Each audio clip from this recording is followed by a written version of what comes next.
Good evening. Welcome to this podcast.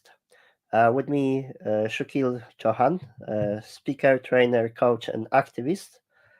We've met and we befriended during anti-lockdown protests. So that was last 3 years when we were bumping on each other on a various occasions, various protests, and we wanted to discuss current situation in Gaza. Seemingly, it doesn't look like it is connected, but in the end, like all roads lead to Rome, and current geopolitical situation is very much connected. There are certain agendas at play, which we would like to discuss, and it might be difficult for us living in Europe to understand dynamic of Middle East. So that's why I wanted to speak with somebody who is more familiar with the history and with the geopolitical background of this conflict. We will be also speaking about censorship. This is important to have free speech and to pass the information. And as independent media, how can we address this? And overall, this conflict is in some way also rooted in the same, I would say, hijack of democracy, because we wouldn't like the same way that we didn't want to accept the lockdowns and situation that we were forced into over the last 3 years. The same way nobody wants to sponsor wars in Ukraine, in Gaza, and pretty much anywhere. Nobody wants bloodshed, and our politicians they're not accountable anymore. So that's the like main source of problem. So we will be discussing those three subjects. So conflict in Gaza, then media censorship, and then how can we reinvigorate democracy and make politics accountable again. So, Shukel, off to you. If you can introduce yourself. Hey, first of all, thank you very, very much, Rad. What an absolute pleasure. Hopefully, you can hear me nice and loud and clear. And if people at home can confirm that they can hear as well, that would be helpful because you can end up with a lot of technical issues sometimes where the sound isn't quite right. But first of all, Rad, thank you so much for inviting me as a guest to speak. Yeah, we've met going back like more than 3 years now, I think it is, with we were active and you were incredibly active in terms of bringing the story to people and sharing that story and getting out there. So I have a tremendous amount of respect for you, my friend, because off your own back, you took it upon yourself to get people, to get information out to people. And I think that's really commendable what you did. You invested yourself as well. And we've already got people wanting to ask questions. We will try to space Yeah, it out. yeah, So, yes, please, Sleeping Warrior, and anybody who joined the chat, if you can yeah, just type your question. We are not supporting censorship, so we will uh, answer any question, yeah, obviously within a cultural good, dispute, because we yeah, understand this is emotional yeah, subject, and it can be a heated reaction to certain things we might say. So yes, please fire up on the question. We'll just try to space it out. So I'm not hiding any comments. We are live on 2 Facebook accounts and one YouTube channel. There is a problem with Shukeel's channel. He's currently blocked on Facebook. We will discuss this in depth. So um, back to you, Shukeel, if you can. thank you. Yeah, yeah, thank you. So, with Gaza, I mean, this is, first of all, it's an incredibly momentous in terms of history. This is history in the making as well, because never before has the world been so united behind the Palestinian cause, purely because Zionist control has been so full spectrum control that they've limited the discourse, and they've controlled the information, they've controlled access to the information. But what they've done now is they've gone beyond all measure in terms of the brutality of their bombing raids. They tell the whole world that they're going after some Hamas fighters, and then they destroy a whole hospital and kill 500 people with it. And they went after one particular hospital where they said there's one person. There was never any evidence. Between 500 to 800 people, because people are sheltering in the hospital. There's 20 hospitals, well, there were 20 hospitals in Gaza, and those hospitals are now mostly destroyed or unable to operate. And I'll come back to that in a moment. I'll definitely come back to that question in a moment if you're able to bring that up. Okay. Now, it's what's happening in Gaza is shocking but not surprising, because this is the history. And for people who don't know the history, I'll make some explanation. After World War II, where Jews were oppressed, and as a Polish man, Rad, you'll understand this because Poland was heavily involved in the World War II, because you were right next to, your country was right next to Germany, so your family were impacted perhaps by this a lot more. Where what happened was, after Jews were oppressed in Europe by their fellow white Europeans, they went in ships looking for somewhere to stay. They were, by the way, looking at other countries. They were looking at Uganda, Madagascar, Argentina. Am I still there? Yes, sorry. Brilliant. Yes, Okay. Argentina. And they were looking at multiple different locations. Even the Midwest USA was a possibility of having their homeland. But the deal was done, a backdoor deal was done with the British to bring all these European Jews into Palestine. And, and they often lie about a land for a people with, it was, what do they call it? I think they was calling a land without a people for a people without a land. Well, that was a huge lie, because there was almost 1 million Palestinians living there already. And then in 1945, when the ships really started arriving, after being pushed from pillar to post and declined by the Canadians, declined by the Americans, all over Europe, these ships went, and some of these ships were even fired upon by European powers. So they don't land, because the Europeans did not want all of these Jewish refugees.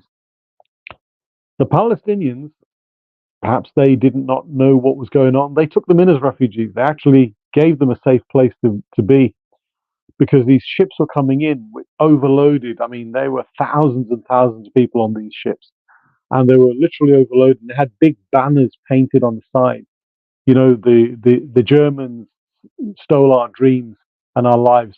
Please give us safe haven. Words to that effect. And you don't have to take my word. You can just go and look up the images. They're all over the internet right now. 1945 images of ships arriving, black and white images. The Palestinians gave the white European Jews a safe haven. And then in 1948, they attacked the Palestinians and stole, I can't remember, like 60, 70% of the land, after being awarded by the UN, who had no right to give them somebody else's land. Okay. But gave these European refugees, who happened to be Jewish, gave them 66% of the land, when they made up 1/3 of the population at that time, by the time of 1948, because they were coming in their hundreds of thousands in these ships. And so you ended up with this situation where you've got an indigenous population that is being displaced. 750,000 in 1948 in what they call the Nakba, the catastrophe, which, by the way, the Zionist state, what they call Israel today, denies that it happened, which is incredible because if you deny anybody who denies the Holocaust, you're in big, big trouble. You know that, don't you? I mean, I think in 18 European countries, if you deny the Holocaust or even question the numbers, if you say it was 5 million and not 6 million, you'll go to jail 5 years. 5 years. There's an elderly woman in Germany who did an interview on the equivalent of the BBC. I can't remember, DW or something like that. The channel's called in Germany. She challenged the numbers. And she's in her 80s. They put her in jail for 5 years. Yet the Israelis to this day deny this Nakba. They say no, no, no. They left off their own accord. Why would people leave their land, which they have been there for thousands of years? And this state of Israel was then created in 1948, which is, by the way, there was no land called Israel ever prior to that. Israel is the name of a prophet, the prophet Jacob. That was his name, was also Israel. And both the Muslims and the Christians and the Jews, we all believe, well, all three of us, we accept that the prophet Jacob, his name was then changed to Israel by God, and they chose this. But they don't call themselves Israelites because the original people who came from Egypt, by the way, they came from Egypt. I don't know what they were doing in Egypt. I think they were working on the pyramids or something. Okay, but they came into Egypt from Egypt into Palestine, into the land of the Canaanites, the Palestinians, Canaan. Okay, and they forced them. Well, basically, they created a state, Samaria, Judea. Okay, and what they've done is they've made this claim that we were there 2,000 years ago, but their claim for that land is ridiculous. Okay, I don't have a view either way. I'm just reading a comment here, but I find it interesting that if Shapiro is correct, Gaza, Jerusalem is the land of the Jews, is it not? Ben Shapiro is not correct. There's actually a rabbi called, I think his name's Yitzhak Shapiro. Okay. He's not related to Ben Shapiro. And he goes, and whoever that was there, I'll happily send you videos from this rabbi, very learned rabbi, and he explains it all. Miko Peled, who is he's written a book called The General Son. His father, he's an Israeli, by the way. His father was one of the founding Israeli leaders, the Zionist leaders, who was there at the declaration of when they claimed their statehood. And so, no, white Europeans have no claim on the land in the Middle East where people look like me. Okay, there is no such thing as white Europeans having a claim in land in Asia. Just likewise, it would be ridiculous for somebody who's from Asia, by the way, the Middle East is in Asia, to claim that a European territory is our land. Do you see how ridiculous that might sound? But nobody, the strange thing is people don't stop to question that what are these white Europeans doing in their huge numbers, claiming this land in the Middle East? It does not make sense. Now, I don't know if you're still there, because I know. Yes, I was just switching screen to focus on right. So yeah, hopefully I've answered that question there for that person who was speaking. But the thing is this: that imagine the Romans, they ruled Britain for about 300 years, 2,000 years ago. Now imagine if the Italians today said, we were there 2,000 years ago. England is ours. We're coming back for it. That would be the equivalent of what these European Jews have done and gone into Palestine. First they come in as refugees and say, give us safe haven. Then they stab their hosts in the back and they kill many of them. They wiped out nearly 600 villages, killed 15,000 people, raped and slaughtered.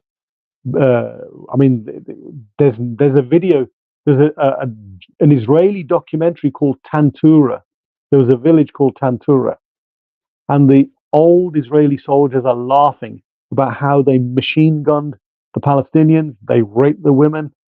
One of them was asked, "How many did you kill?" He goes, "I don't know, I can't remember." And he's laughing. He's an old man. He's maybe in his 70s and 80s now. And he's laughing, recalling the massacre of Palestinians. Well, I don't know. There were too many. I had 250 bullets every time I loaded my machine gun, and I never used to count. But I know that we never left any alive. This is what we're up against. We're up against people who are brought up with this supremacist ideology, which reminds me of the supremacist ideology that Mr. Adolf was preaching and talking about. Wasn't he accused of having a sort of the Aryan master race?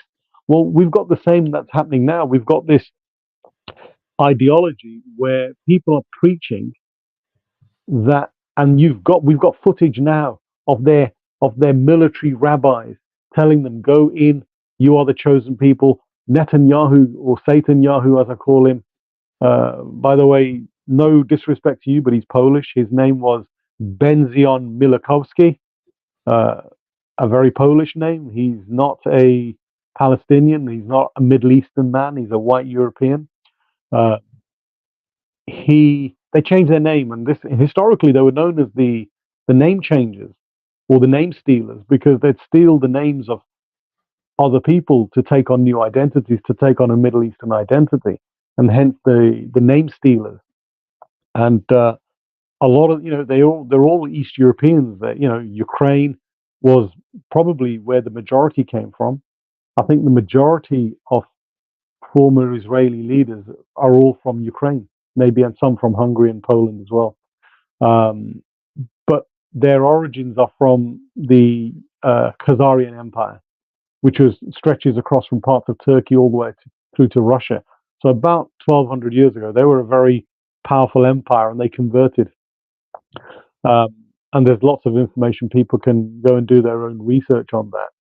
So this is why we have a major, major problem with a group of people who've come in as outsiders. They're invaders, they're colonizers. International law recognizes that.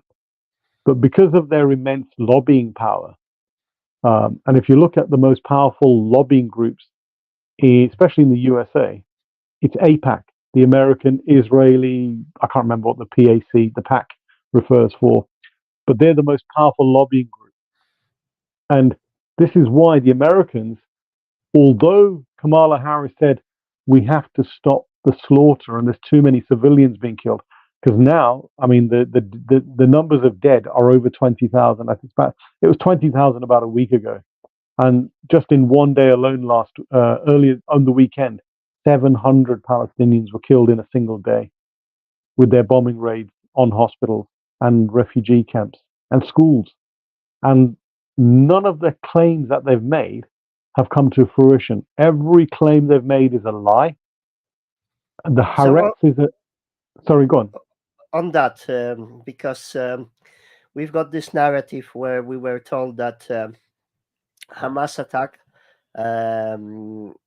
first started with an invasion on a rave party, and 300 people were killed. With today's technology, in today's day and age, we've got phones and cameras, and like Israel, it got one of the most advanced militaries in the world. Same for their defense system, same for their intelligence.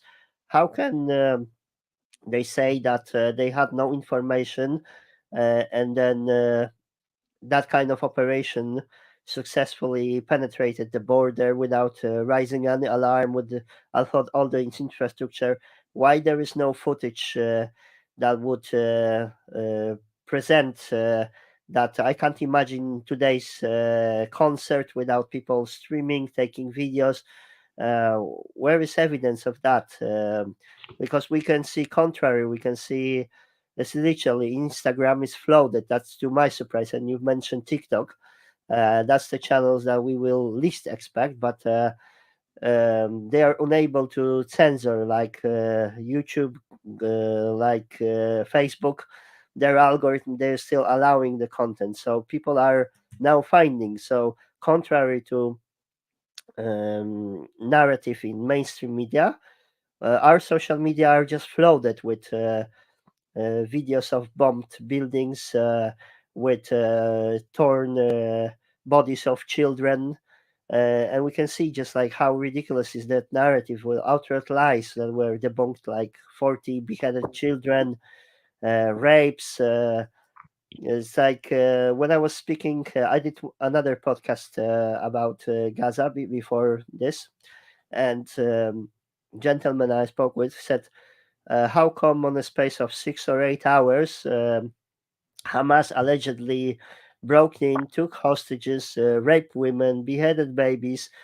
It just makes no sense, and it's like even like logistically possible. Why would you do it if you're attacking? So how can we verify what we're being fed from mainstream Well, media?" this is the thing. Anything that comes from the pro-Palestinian side, it's like, let's verify it. It hasn't been verified, but anything that comes from the Zionists, it's like taken as gospel, as if it's the fact and the truth. Now, you raised some very important points there. Israel is probably one of the most, if not the most, technologically advanced nation on the planet. They're a global leader when it comes to cybersecurity. They're actually the biggest player in cybersecurity. They supply the world, and they supply 140 governments with spy software. Pegasus, it's called Pegasus, and it all links back to Unit 8200, which is the equivalent of the US NSA, our intelligence services. Okay, and what happens is the military produces graduates who then go off to become CEOs and senior players in tech companies around the world. And that's how they infiltrate. Now, you've got Israel, which has got an advanced, I can't remember how many billions of dollars was spent on this fence that wraps around Gaza. But it's not just a fence, it's got Is this machine gun nests. is this system called Iron Dome, or No, it's no. something else? Iron Dome is the missile defense system, but there's a fence, an electronic fence all the way around Gaza. So people can't get in and out.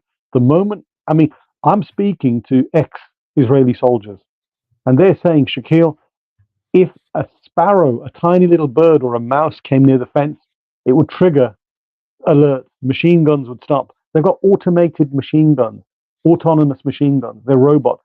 Machine gun nests are everywhere. They would obliterate. You've got 50 caliber machine guns, which are incredibly powerful. I don't know if you've ever seen the damage that they do, but if it went through your body, it would tear you. It would literally explode your body. And these are posted all over the place, every like 50 meters, 100 meters. Plus, they have lots and lots of watchtowers all over the place. They've got bases all over the place. Even a lot of the kibbutz that are literally outside of the borders of Gaza are full of security personnel. They are not what we're told, happy hippie places where people, live like a communist lifestyle. They are literally where soldiers and their families live. They're heavily armed. They all have security. They're gated.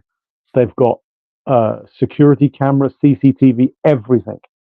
Yet maybe 1,000, or some reports say 4,000. We don't know how many Palestinian resistance fighters came in, burst through the fence on at least 20 places, and the Israelis didn't get to know. This is an intelligence service that knows every detail about every Palestinian, because every Palestinian has got an ID number. They're all registered with the Israeli authorities. They know your movements. They track your mobile phones. This is how they're able to kill so many journalists and doctors, because, just 2 days ago, there was a Dr. Rafat Al-Arir. He was receiving messages for days. So he wasn't a medical doctor, but he was an academic. He was a historian and whatever. But he would do interviews. And he was warned And he openly spoke. He goes, I've been receiving phone calls. They're telling me they're going to bomb my house. So what he did was he moved to his sister's house. They bombed that house and they killed his sister. They killed him and they killed her children as well. But they've been killing medical doctors, pinpoint accuracy. They know which floors they're working on. And a doctor, I think it was yesterday, was killed by a sniper whilst the doctor is in the hospital and shot through the window and he's shot through the head.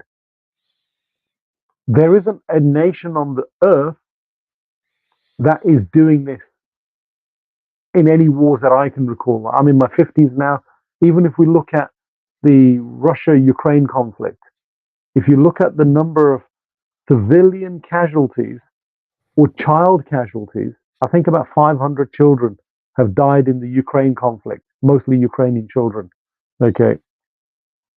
And if you said collateral damage, I genuinely believe that that is the case because the numbers are so small. If you look at Gaza, it's 10,000 children are being killed. 50% of the population of Gaza are children. They're under the age of 16. And we're talking about babies. I mean, look what they did. There was a hospital. They forced all the staff out of the Al Shifa hospital. They left the babies in the incubator. When the people came back a week later, there's footage of these rotting babies' bodies with maggots and flies on them. They let them die. Babies are premature born. They're in incubators. The Zionists, they let them die. In I first can't place, understand. even how can you even say this? It's a full barbaric behavior. How can you even say we will be bombing hospital? Because that was the narrative going through mainstream media. We will be bombing, and literally audacity of that. So all the rules of war, all the civilized um, arrangements, they're through the window with what they're doing, and then I think with likes of Pierce Morgan, who is saying like. I can kind of say that he got some, he said, admitted this. So I can I can be empathetic to him and understand that he got moral quandary. But on the other hand, he's not showing any moral whatsoever because he is just there to spout the propaganda. He's not doing journalist job. I watched an interview with Egyptian blogger. I don't remember this girl name. She was confronting CNN journalist, Mm. and she then made an interview. I can't recall the name. I will link this later. I know who you're on about, and I can't recall her name either. Yes, Yeah. Alika. I can't recall the name. I will link Mm. that video later on. But then uh, basic decency in she said okay, so if Pierce Morgan is saying that oh no, I'm allowing Palestinian side because he interviewed people who are Mm. either were Palestinians or were telling other side of the story, but in doing so he actually acknowledged that other sides of conflict is suppressed. We've seen the same situation with conflict in Russia and Ukraine, where Russian TV was banned in UK, and I can imagine all NATO countries. They did the same, so you can't even hear the other side of the story. And I appreciate that Russian television might not be the best source. It might be again of state Well, Rad, I tell you sponsored. what.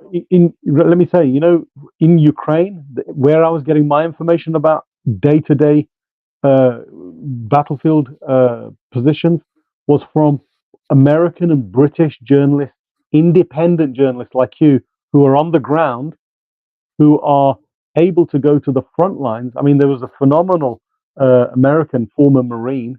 Okay, I can't remember his name's just gone out of my head, but he's well known. But his channels keep getting taken down off all social media platforms. Um, he was literally in the trenches when bullets are flying over his head and hitting literally like within inches of his head, and he's there. And this is where we're getting the information from. the most powerful. If people want truth, they need to be speaking to people like yourself, independent journalists, because you've got no dog in the game. You haven't got an outcome that favors you. You know, you haven't got money on this. You haven't got an agenda, and this is petrifying.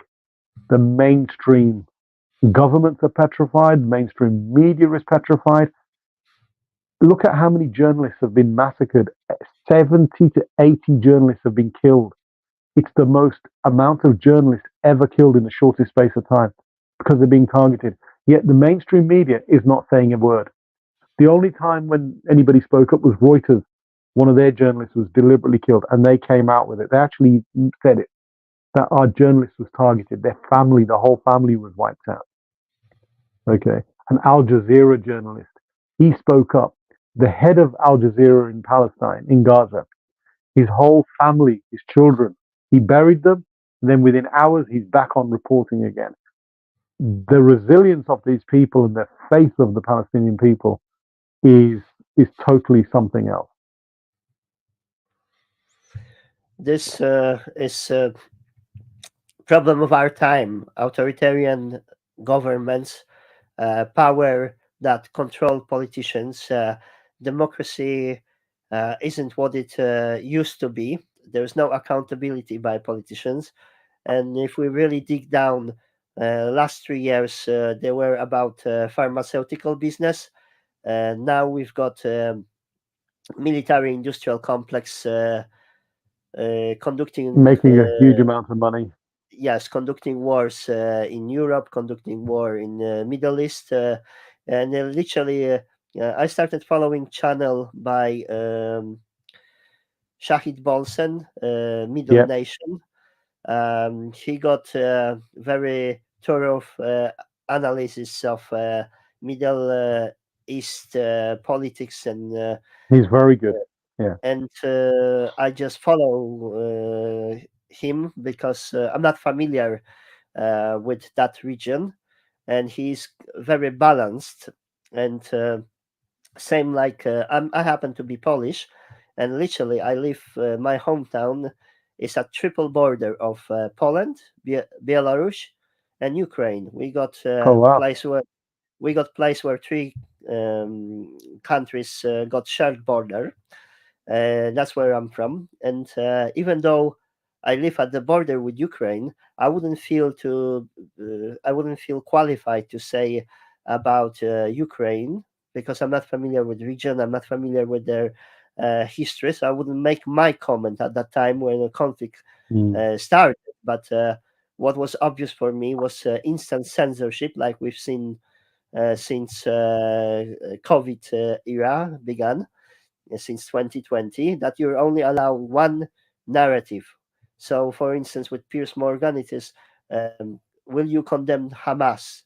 And I watched your other podcast, and you pointed a very important point that it is not how we are being presented. It is being presented as a war, as a conflict, while we're not having a situation of one side having an army, but having civil resistance. So, like using guerrilla tactics.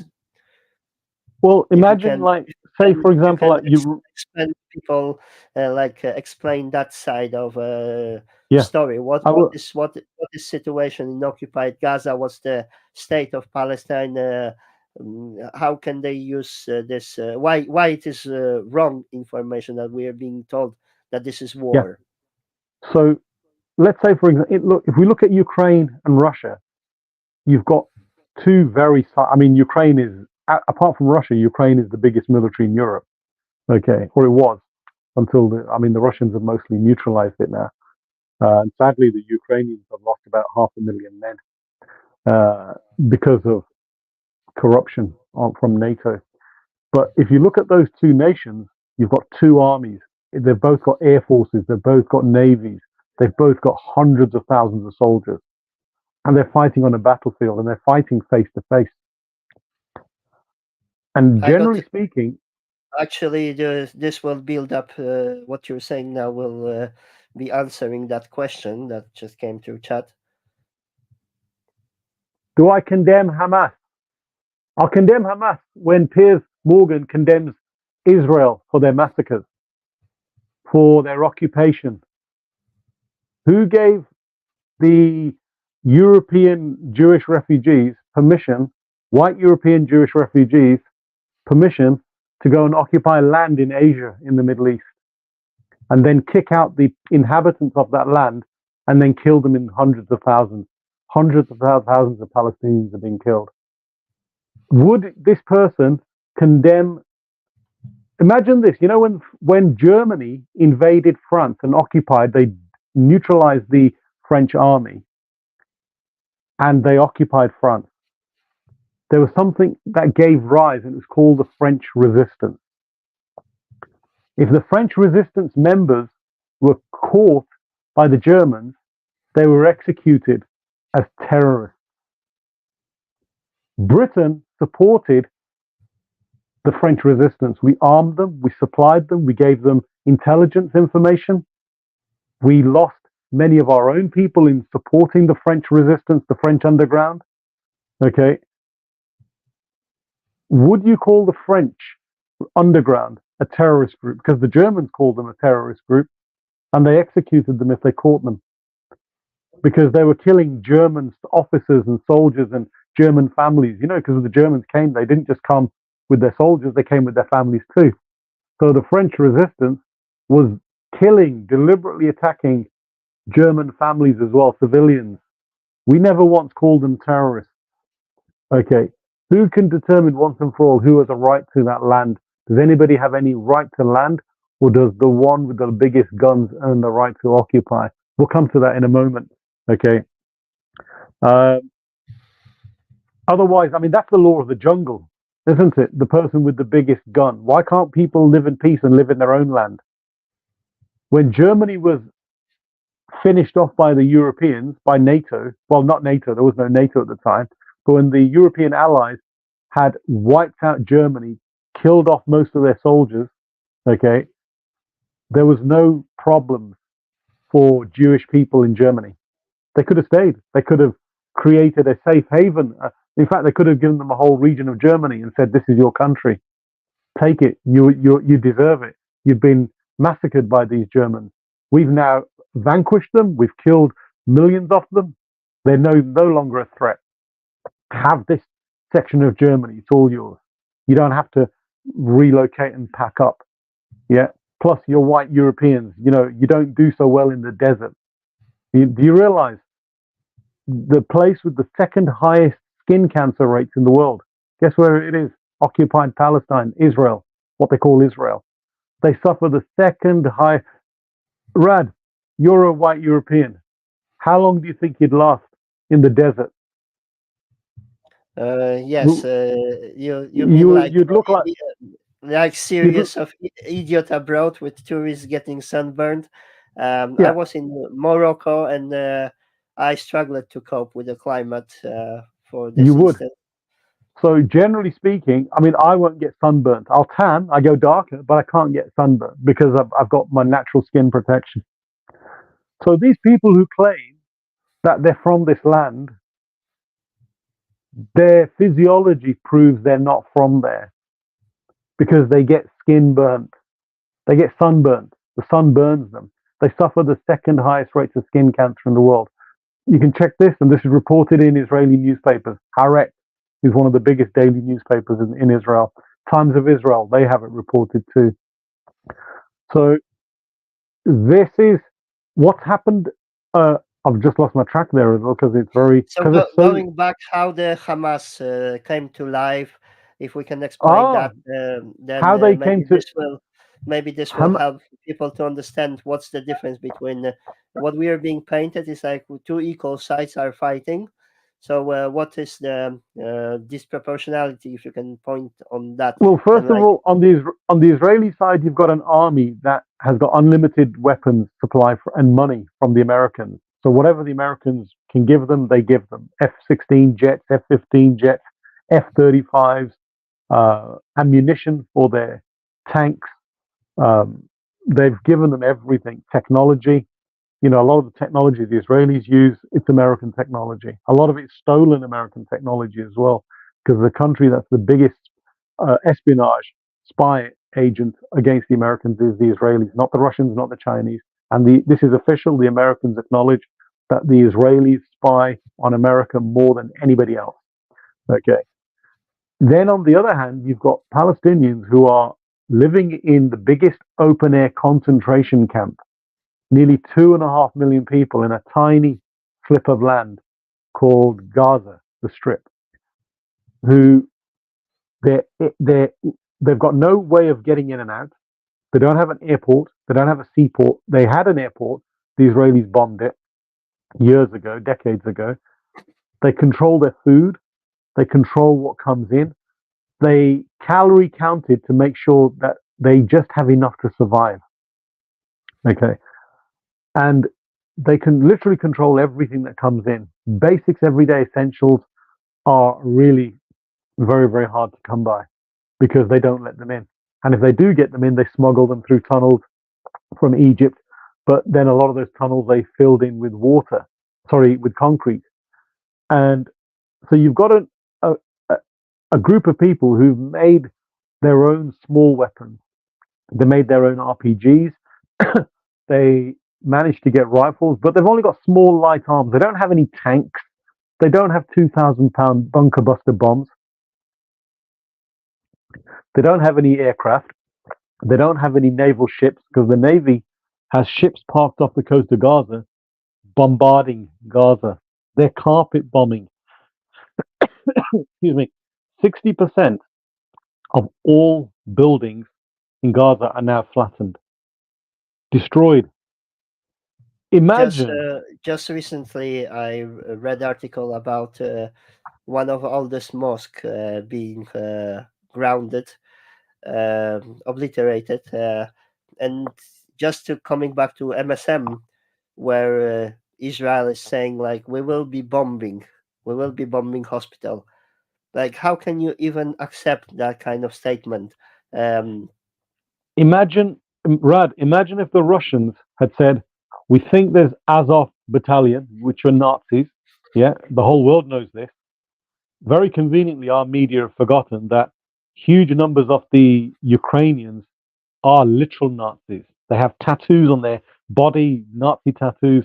They have a hero called Bandera, who was a collaborator who worked with the Nazis. And they celebrate this man. Committed, yes, we got a very hard history with Ukrainians because they committed a lot of atrocities genocide. Against on the Polish people. They killed a huge number of Polish people. They attacked Jews and killed huge numbers of Jews as well. Thousands and thousands of Polish and Jewish people. And now imagine if Russian commanders had said, we're going to attack a hospital in a major city in Ukraine because we think there's one or two commanders under the hospital or in the hospital. It would never be sorry to interrupt you, but coming back to MSM, Piers Morgan, literally they are trying to equalize like Hamas with every Palestinian. That's how I read this because this is what they've done. This is literally what it means. We want to eradicate the Hamas, but they are drawing this. They're saying like, how can you bomb hospital because there's one person or there might be person there. They're literally treating all Palestinians as potential Hamas, but then it is creating of extremism because what any of us would do if we would witness our children being killed. Well, look, Hamas, yeah, absolutely. Let me explain something about the origins of Hamas. Hamas was a political party who then became they had an armed wing called the Al-Qassam Brigade. Okay, so Hamas is still a political party, but they have an armed wing called the Qassam Brigade. Okay, that didn't exist until 1987. So from 1948 to 1987, there was no Hamas. Yet the Israelis, or so-called Israelis, were bombing and killing Palestinians on a regular basis. The West Bank, there is no Hamas in the West Bank, which is on the other side, where Jerusalem is. and there is no Hamas there, yet they've killed hundreds of Palestinians.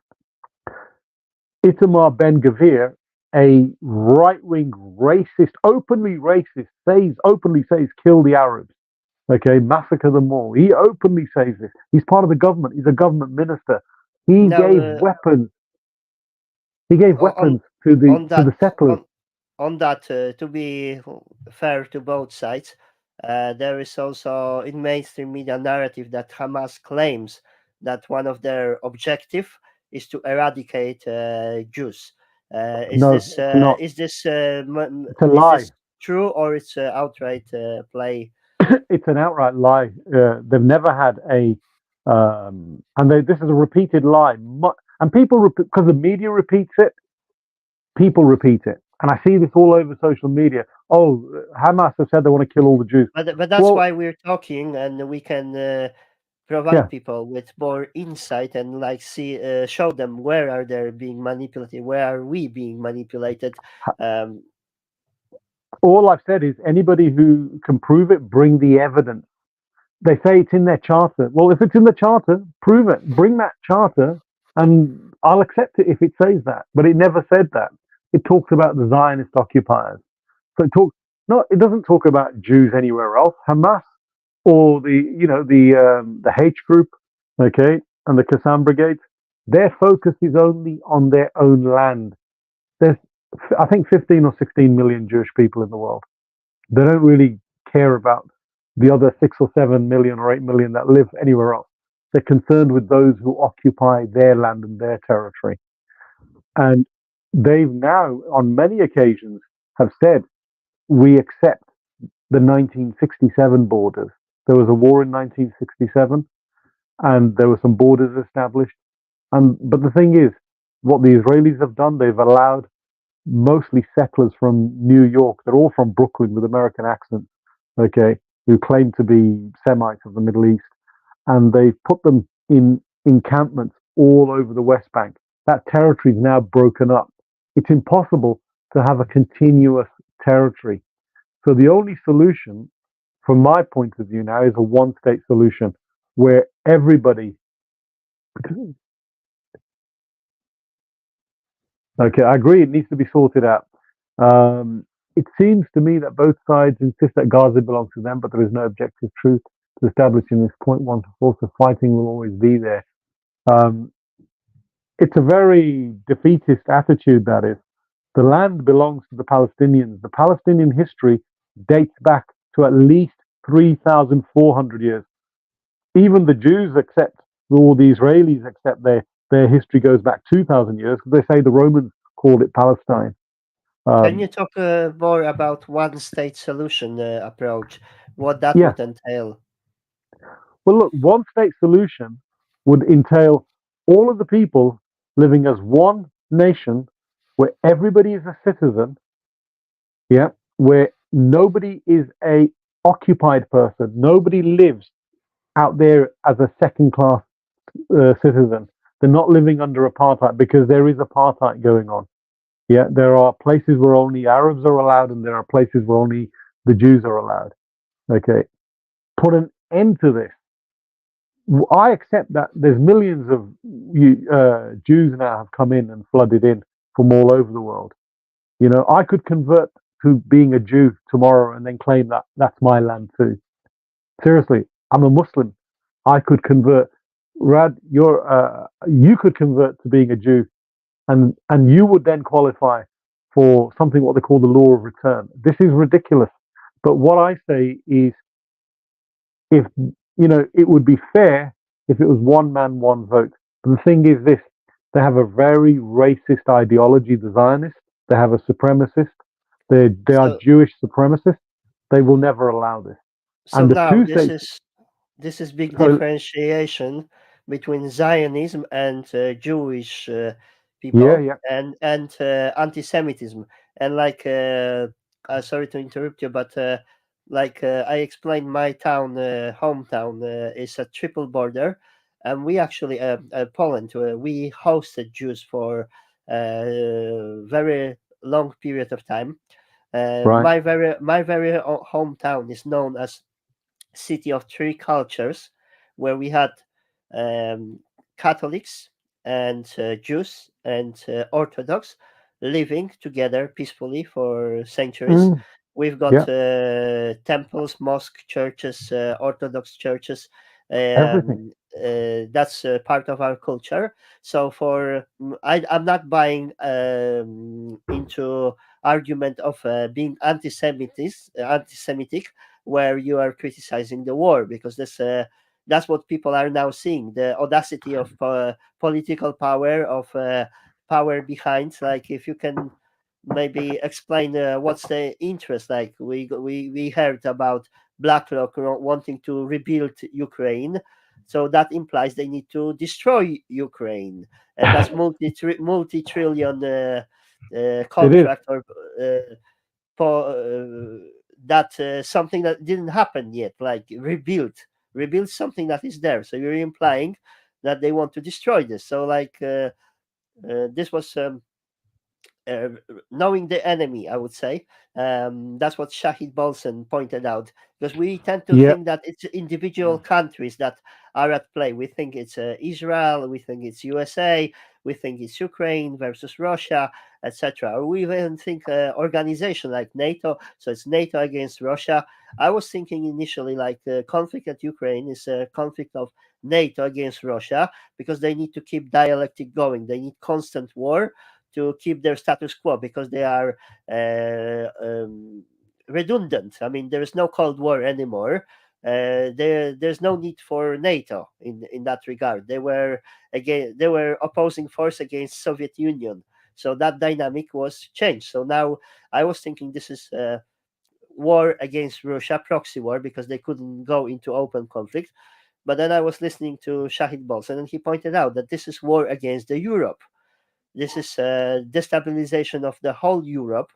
This now, what we if we will change the perspective, if we will, like, try to look from the very, very big picture, and then imagine that countries itself, like United States, Yes. NATO Well, organization, they are being played by people who control the capital. That's what he refers.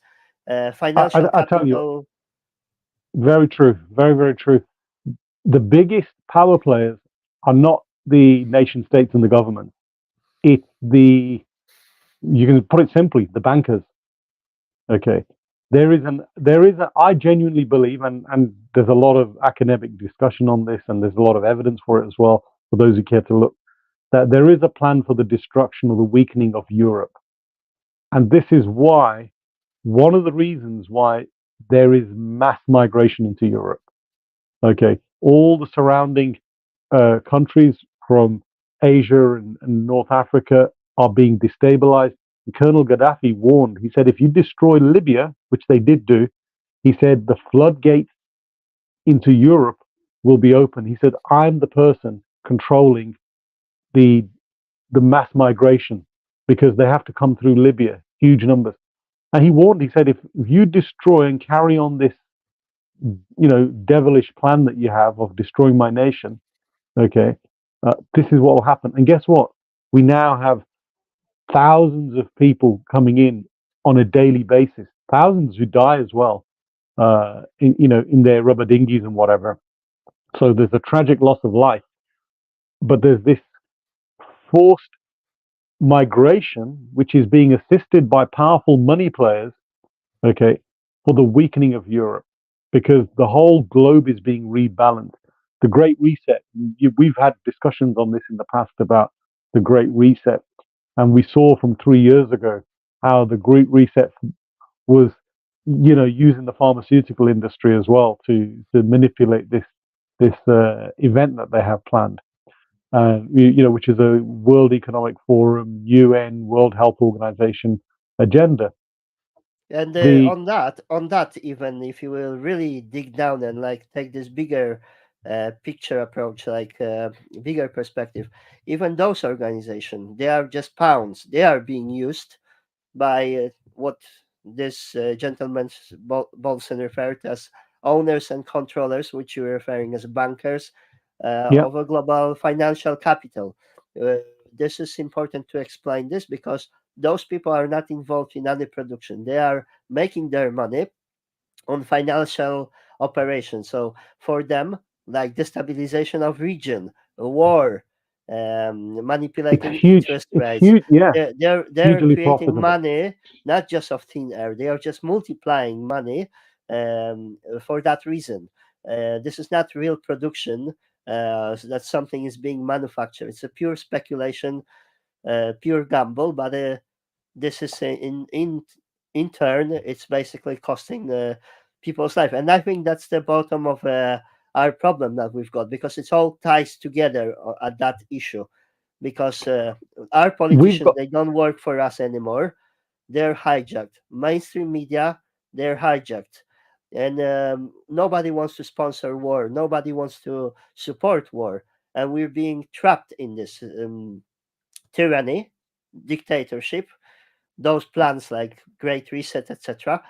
That's where it all ties together. And like censorship of media, Russell Brand pointed this out. If you got industry, military industrial complex relying on war, then you got pharmaceutical industry relying on health crisis, then you will be in constant manufacturing of a crises. And like you pointed out, even Nazis, they have their own science proving that they are better race. So we can't say the science is actual science. It's a we got so much propaganda, and we've seen this. So mainstream media. That's why really we've met today to give this yeah. other information, show how it's all tied together. What's the background motive? Maybe Shukil, if you can point Well, about if we current could, prime minister involvement in the oil deal, and what might be the real background of this well, conflict. here we go. We've got British Petroleum. By the way, Gaza, isn't this amazing? This attack happens, and the Palestinian resistance face for six, like you said earlier, 6 to 8 hours. There was no response. Where normally the response is 2 minutes.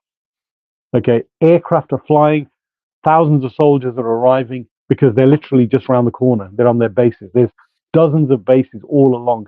Well, remarkably, just to give people a bit of background, those bases were emptied and sent to the West Bank. Those soldiers were 100,000 troops were evacuated and sent elsewhere.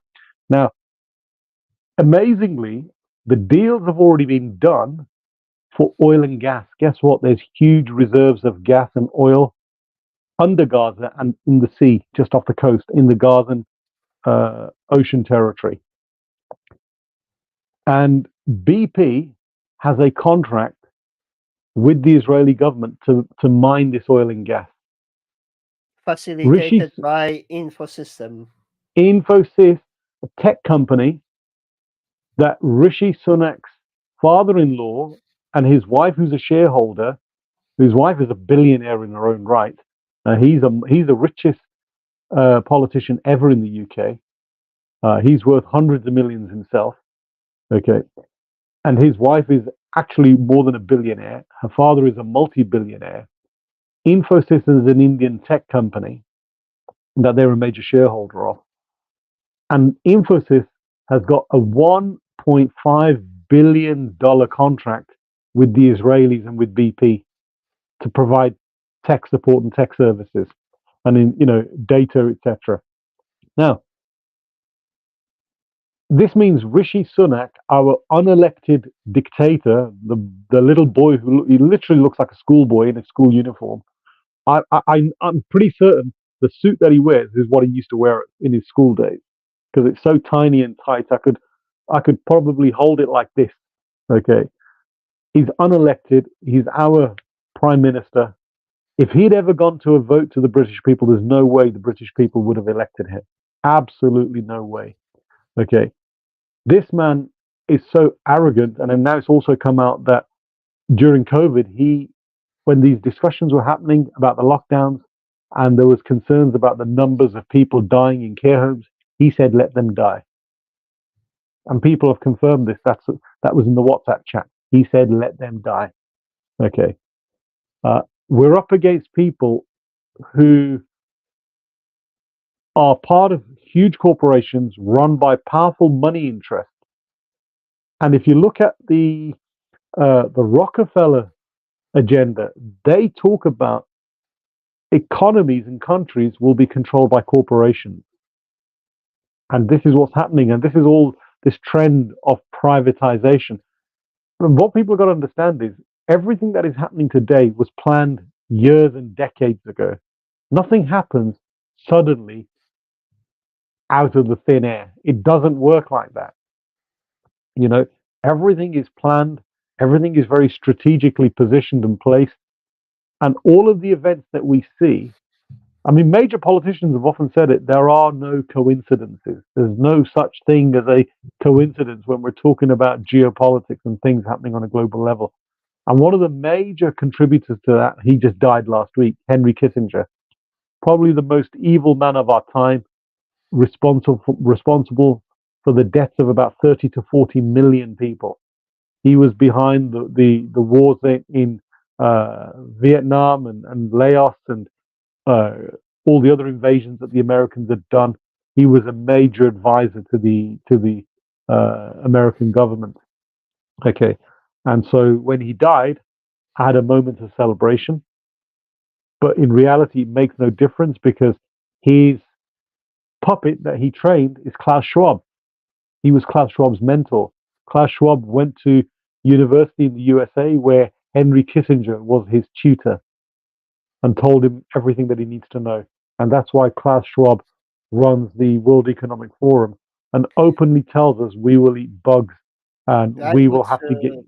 I would think of them because like if you think from a wider perspective, it's like we think that those people are in charge. I would argue with that. It's like he's kind of I like agree with you. like a Bondish villain, overplayed with that accent, so will eat the box, and it's literally it's drawing attention. But he's kind of like PR department for power, real He's power. a front. Yeah, he's a front man, and the real power are the people that we don't see. The wealthy banking families, the Rockefellers, the Rothschilds, there's I can't remember. There's a few others as well. Okay, but there's major. I think there's like 6 or 7 major wealthy European banking families, and these families literally control everything, and their wealth is hidden. They don't appear in the official wealth rich list. You don't see them in the Times rich list.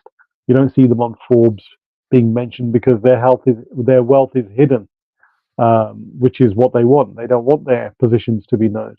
And these are incredibly powerful people. I mean, look, there's a photo going back about 20 years ago of Lord Jacob Rothschild talking literally that close with Prince Charles when he was a prince, and he's poking him on the chest.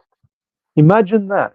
The son of the Queen of England, this Lord Rothschild, who in rank is way lower than him, but he's talking to, because he's looking down on him because he's very tall, and he's talking to him, and he's got his finger like this, and his finger is on Prince Charles's chest. Imagine that. His finger's on his chest. Who would ever be able to get away with this? It would be a scandal. You know, imagine anybody speaking to the most prominent royal family in the world, and today he's king. You know, he was the heir to the throne.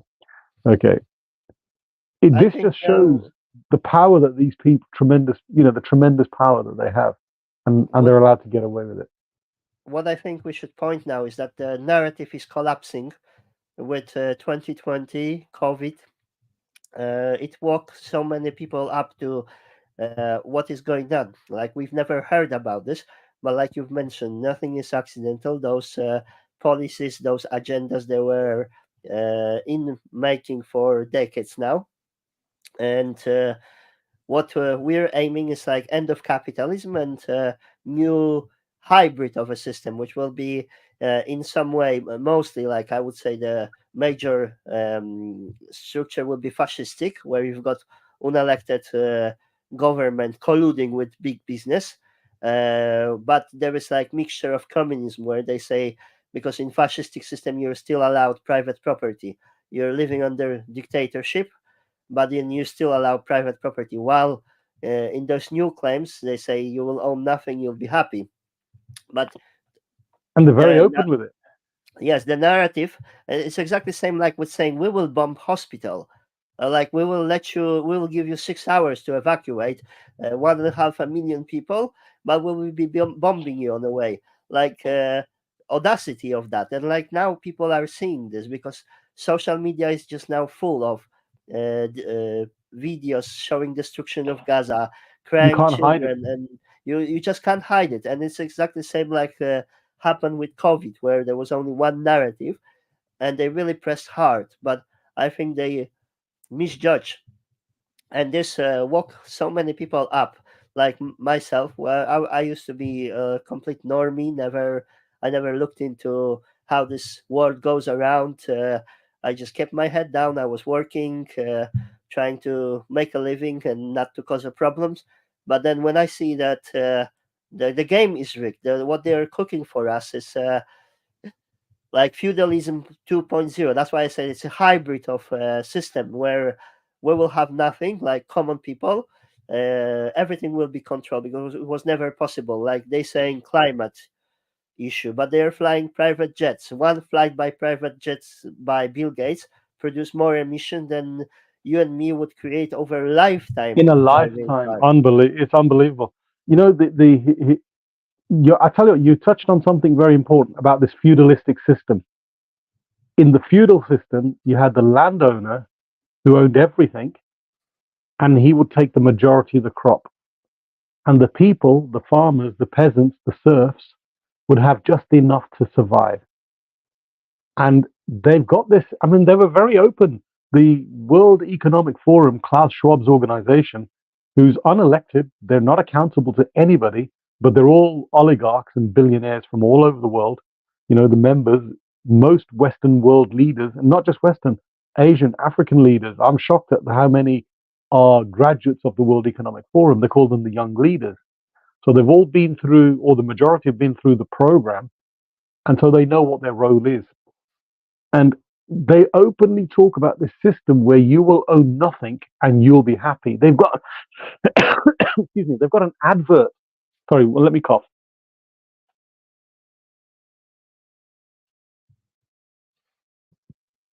They have an advert where people are talking about how if I need, I go out of my house in the morning and somebody else comes into my house. So I go to work, somebody else uses my house during the day. And if I need to cook, I just order the utensils, the pots and pans, and they get delivered. I don't own these things. If I need a car, I just order it. If I need a coat, I just order it. I mean, what kind of a life is this? I mean, somebody's getting rich on the back of this because somebody's going to own all of this stuff, and you have to pay and hire all of this stuff. Look what And happened during COVID. They printed so much money and they allowed only a handful of businesses to operate. So what naturally happened? All those people they spent at open outlets, some likes of McDonald's, supermarkets. You're only allowed to. There was no disease ravaging supermarkets. I thought thousands of people. If obviously we don't want to delete my channel of YouTube, but no, let's take hypothetical situation of a great imaginary scamdemic. The plague is ravaging the land, and you're now congregating all the people who were supposed to isolate in a very one place together. in a supermarket. In a supermarket to get food. Would that make any sense? That's just imaginary. We don't want to question anything that No, WHO Tube promotes, so we don't want this channel no, we deleted. want to stay within the rules. But imagine this: that you're absolutely. I tell you, I remember thinking at that time. I thought they told us to stay in, stay away from everybody, don't go out. You can't gather more than six. You know, we were like looking out. I remember, looking out of the window in case the police turn up, in case when people come and visit you. What if a neighbor tells on you? Because they were encouraging your neighbors to report on you. They were creating division amongst people. And then I would go to the big supermarket. And it's huge. I've got a huge Tesco just up the road and an Asda, not quite as big, but it's still very big. And there's 1,000 people in that building. And you think, wait there, if this is so bad for my Conta- health, and I Contagious. can, Yeah, so contagious. Well, this is a perfect way of getting this spread out to everybody.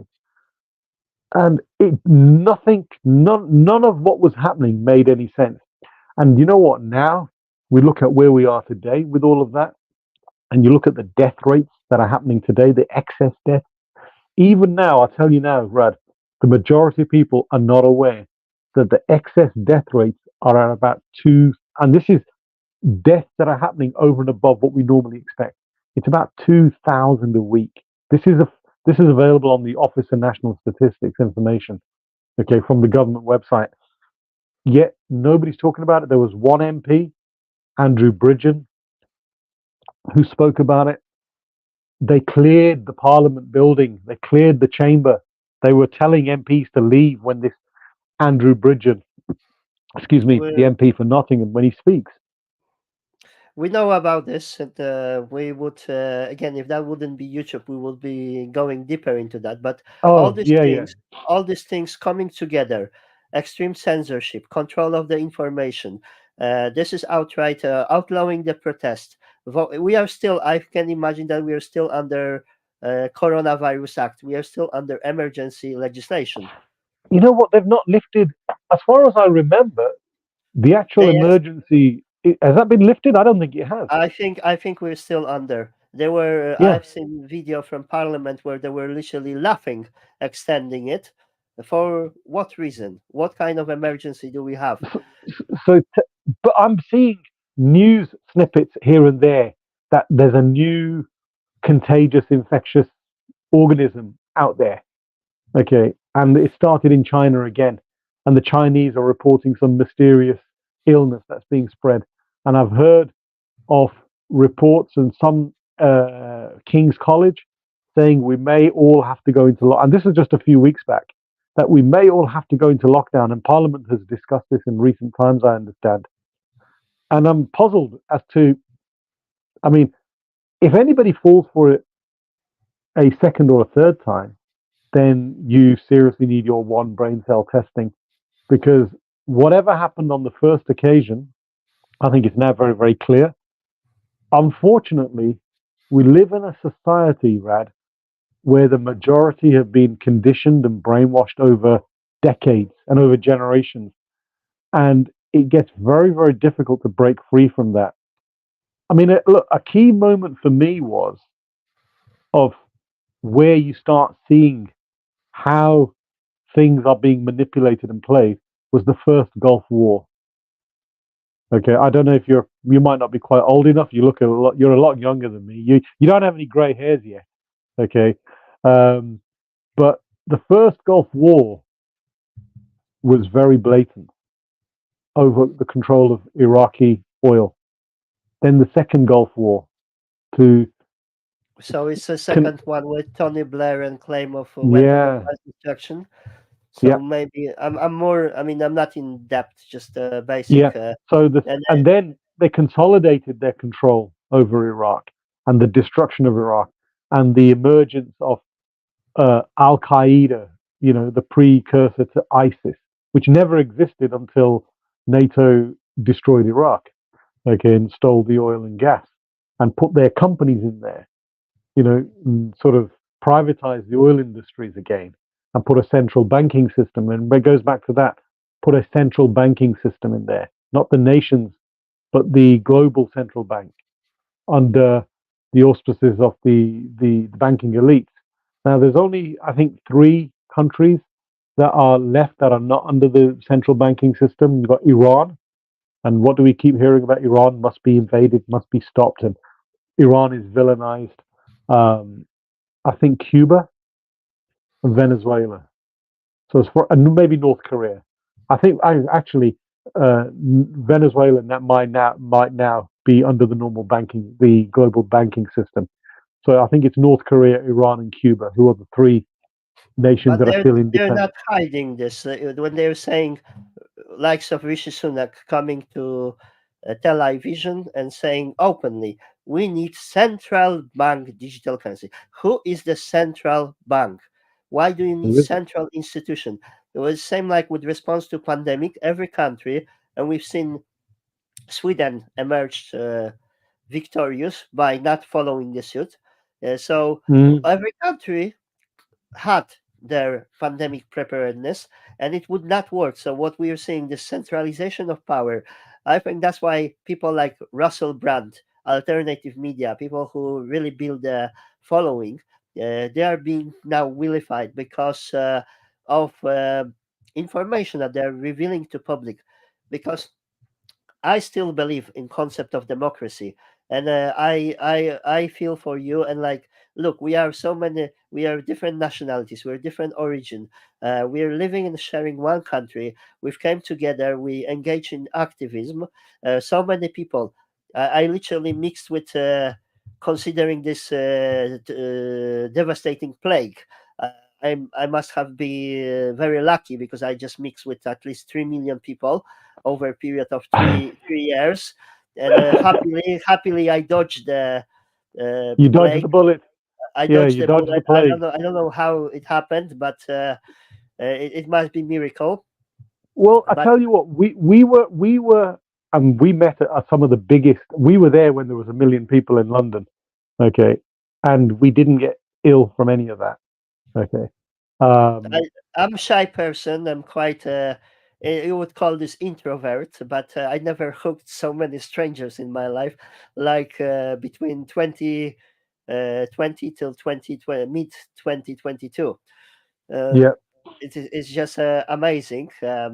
But it all boils down that so many people from different walks of life came together. We were vilified because that's what we see.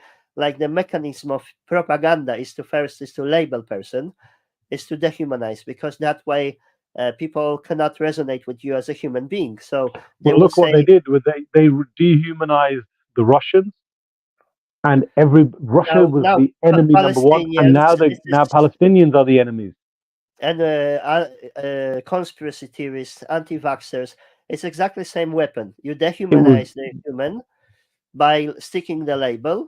Once this connection is cut, like now you're Hamas, you're terrorist, and now when you know what? we I mean, you can, sorry, just simply for saying ceasefire, we want a ceasefire, you're an anti Semite. Where's the connection? I want the end, I want the killing to stop, but now I'm an anti Semite, okay, which is a term sort of stolen. They're not, a lot of them are not even Semites. They're Europeans, like I mentioned that's earlier. why I've mentioned this because Polish people hosted Jews for centuries with no Yeah. problem. Muslims and all the The persecution of Muslims, Jews by the Muslims looked after the Jews for 1,000 years. You know when that's what let me explain something. The Muslim Empire ruled Spain and the Iberian Peninsula for 800 years, 8 centuries. It's the longest running empire ever, and it was a huge empire. The Jews came to Spain when the Muslims came to Spain. Why? Because the Christians had a history of persecuting Jews. Okay, and under the Muslim Empire, the Jews were safe because the Muslims had no quarrel with the Jews. Okay, after 800 years, when Ferdinand and Catherine, the Spanish king and queen, when they retook Spain and expelled the Muslims, the Muslims, they charged a tax, like council tax, poll tax, and for the non-Muslims, it was called jizya. It was a lesser amount, okay, and they gave the money back, and they said, "Dear Jews, here's your money. You can have it back because we're no longer in charge here. The Ferdinand and Isabella have taken the country." And the Jews said, "No, no, no. Keep your money. We're coming with you. Wherever you're going, we're going with you." So this is why you had so many Jews in North Africa, in Morocco, Algeria, Tunisia. You have a lot of Jewish populations in North Africa. They came back with the Muslims. Why? Because they were safe under the Muslims. And this was over 1,000 years. We've had, even in Palestine, for about 1,000 years, the Jews have lived there in relative. There was occasional skirmishes and sort of odd disputes and fights. Okay, but overall, for the majority, they lived in peace. If anybody was a persecutor of Jews, it was the Europeans. The Europeans started World War One, persecuted Jews. The Europeans started World War Two, persecuted Jews. It was the Europeans that kicked out the Jews from over 100 different on 100 109 different occasions over 1,000 years. It wasn't the Muslims who did this. The Muslims had always, because we treat the Christians and the Jews as what we call the people of the book, the Abrahamic faith, because our base is all one. It all comes from the Middle East. Our prophets are all the same. Okay, and so we lived in peace wherever possible, especially with the Jews. We 100%, it was all, and Jews attest to that today. The non-Zionist Jews, the Zionist Jews, unfortunately for them, they're a lost cause. They're totally brainwashed. They're raised on supremacy, that Jews are superior to everybody else, and that there's some chosen people.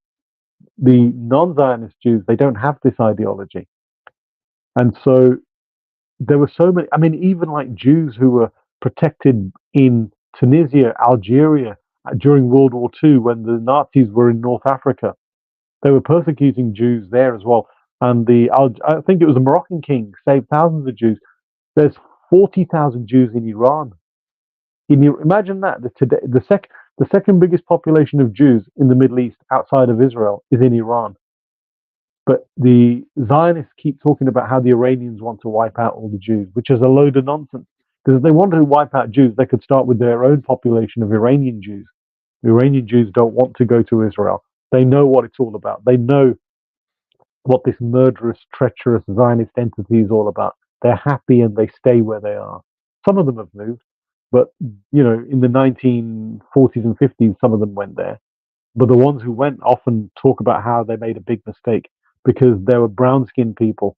They're treated very badly by the white European Ashkenazi Jews. They are literally second-class Jews. In fact, some of the early fathers of the Israeli state openly talked about the Arab Jews being lesser animals, basically a second-class creature. And this sounds like to me like the language that Hitler might have used. Where you're demeaning people who are not of your ethnicity or of your race or your culture, etc., or from your nation. We don't hear this from anywhere else in the world. But we get this supremacy, which still persists to this day, over in what is occupied Palestine. I mean, I don't even like calling it Israel because Israel is a fake state. It was invented in 1948. There was never a nation in all of history called Israel.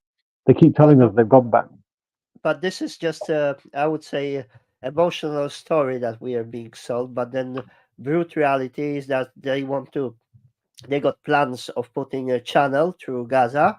They want to replace a canal. Yeah. The yes. Ben Gurion Canal. Yeah. So this, if you can explain on that. So there's two motives that will be financial. So gas and then channel, which will take off the Egypt channel. What's the Egypt channel called? It's what's the Egyptian one called? You know what? It's funny, isn't it, when your name goes. You've got the canal in Egypt. Okay. What's it called? Because you said it's gone out of your head. It's gone out of my head too. Okay. Suez Canal. Suez. That's it. Yeah. So you got the Suez Canal, which generates about $6 to $8 billion a year. So it's a big money maker.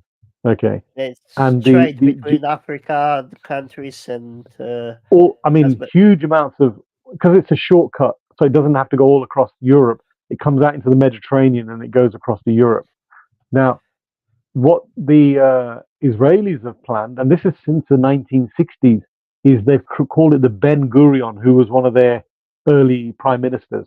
Okay, they named it after him. This will be a 2-lane. The Suez Canal is 1 lane, so only one ship can pass at a time. Okay, so you have to wait, and they still make $6 to $8 billion a year. Okay, but you have to wait for the canal to clear. What the canal that will run through Gaza will be called from the Red Sea, where the Red Sea enters up to, what's the name of the port? I can't remember the name of the port now. Okay, but where it approaches what they call Israel, they'll build a 100-mile long canal, and it will cut through into Gaza. North Gaza is where the gas terminals will be, and where this canal will end. This is why they're clearing the north, and they want them to all move to the south. And even when they move to the south, they bomb them then. and this will be a 2-lane canal. So this will be huge. In the 80s, they planned to save money and time and digging, because digging is a very expensive project. They were going to use 500 nuclear weapons to blast the, because it's hard rock. It's not all sand. Like the Suez Canal was literally sand. Okay, so it was quite easy to dig, and because it was loose sand. This is hard desert rock, and they were planning, and it's all leaked. Their documents have been leaked to use 500 nuclear weapons. They do not care. They do not care about human life. They just want them gone because there is big, big money. There is big investment. There is multinational investment behind it. The main, banking where the like New York, London are the two main banking centers who are funding all of this. And this is all from the European banking families. Now, what they want to do is that will finish off the Suez Canal, and it will massively deplete financial revenues into Egypt as well, because the Suez Canal will lose a lot of business to this. That's Not only when they started that conflict, they basically wanted to play conflict with Iran, because they literally stipulated that it was Iran who armed Hamas, trained them, and that this is aggression from Iran. That was the first official message official lie. It was the from first official lie. Yeah, yes, but then that's why I'm following this channel by Shahid Bolson, Shahid Bolson. because he explained this what we might not be familiar, and like how diplomacy of Muslim leaders, Muslim countries and Middle East countries managed to de-escalate. What we don't see, we don't see that it could escalate much worse. And like with the extent of lie, now we like since COVID, we and now Palestine conflict, Ukraine conflict, we just see, and maybe we didn't Lie have after lie. technology. We see lie and after lie, they're monumental. And like let's say if we will take the official narrative, like from 9/11, I will go that deep with the great bearded terrorist and war of Muslim against the West. So why this war stopped all of a sudden after blowing up few buildings? Why it was discontinued for so long? How can you have Mhm. 1.8 between 1.8 to 2 billion people out of 8 billion people swearing to wage cultural or religious war, and then we have no war? We can see individual incidents. We are just being played. Rad, very often on social media when I'm talking to ignorant people, and they'll make a comment like, the Muslims want to kill us all. I said, brother, there's 2 billion of us. If we wanted you dead, you would be dead. We'd kill you. If that was our agenda, well, I mean, I don't know why that would be our agenda, okay, because the Quran specifically makes it haram. Haram means forbidden.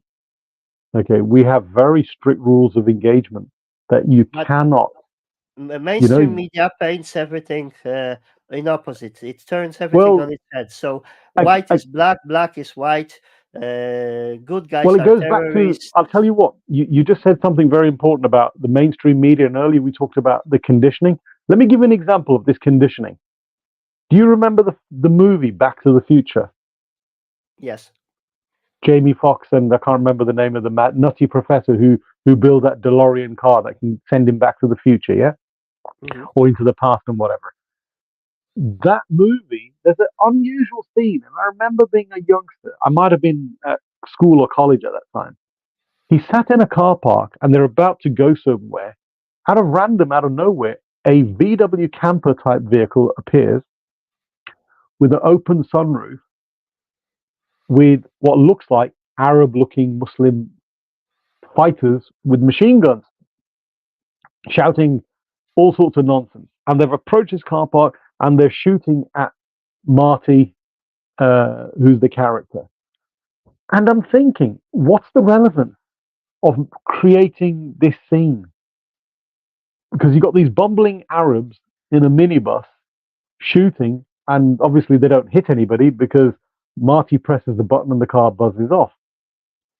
Then there's another scene in Raiders of the Lost Ark where Harrison Ford is running through an Arab town and he's being chased by Arabs with swords. And there's an Arab in front of him and he's doing all this amazing sword work, and Harrison Ford just pulls out a gun and shoots him. And you think, what was the relevance of that scene? I found it very unusual and odd that what they did was they depicted the Arabs and the Muslims as bumbling fools, as terrorists. Uh, and then there was another film called, I think it was called True Lies, Arnold Schwarzenegger, where there's a so-called Islamic terrorist group and they've got this nuclear weapon. And Arnold Schwarzenegger, I don't know if you remember the film, okay, True Lies. Jamie Lee Curtis is in the movie as well. And there's a British Pakistani actor, Art Malik, who's in this movie as well. And he's the head of this, you know, and they make them out to be, well, these are films from 20, 25 years ago. They make them out to be bumbling fools. And they're almost always terrorists. So what's happened is the conditioning has been done for generations, for decades. So when these Western NATO money, by the way, I don't want people to understand, it's not the people that we criticize. I'm here talking to you as you're a white European, I'm a brown Asian man, yeah, and I treat you like my brother. And when we That's see why you, we are explaining the mechanism of manipulation, and that is also manipulation, my point. That's why I'm making this effort to make yeah, this podcast, and I was also showing people what was going on during protests, and how like you people said, were pitted against each other, how people yes, are split and divided. And there, the reality is, look, for me, I'm British, I'm born here, and I've always said England is probably one of the best countries in the world, with the nicest people in the world. I mean, British people are amazing. English British people are the most amazing people. Okay. But we have a bunch of parasites at the top who control things, who are not working in our interest. In fact, what they do is they divide us and they create divisions because they have an agenda, and their agenda acquires great wealth and power for them. And power and wealth is very, very addictive to these people. But the thing is, they're raised and educated to take these positions up.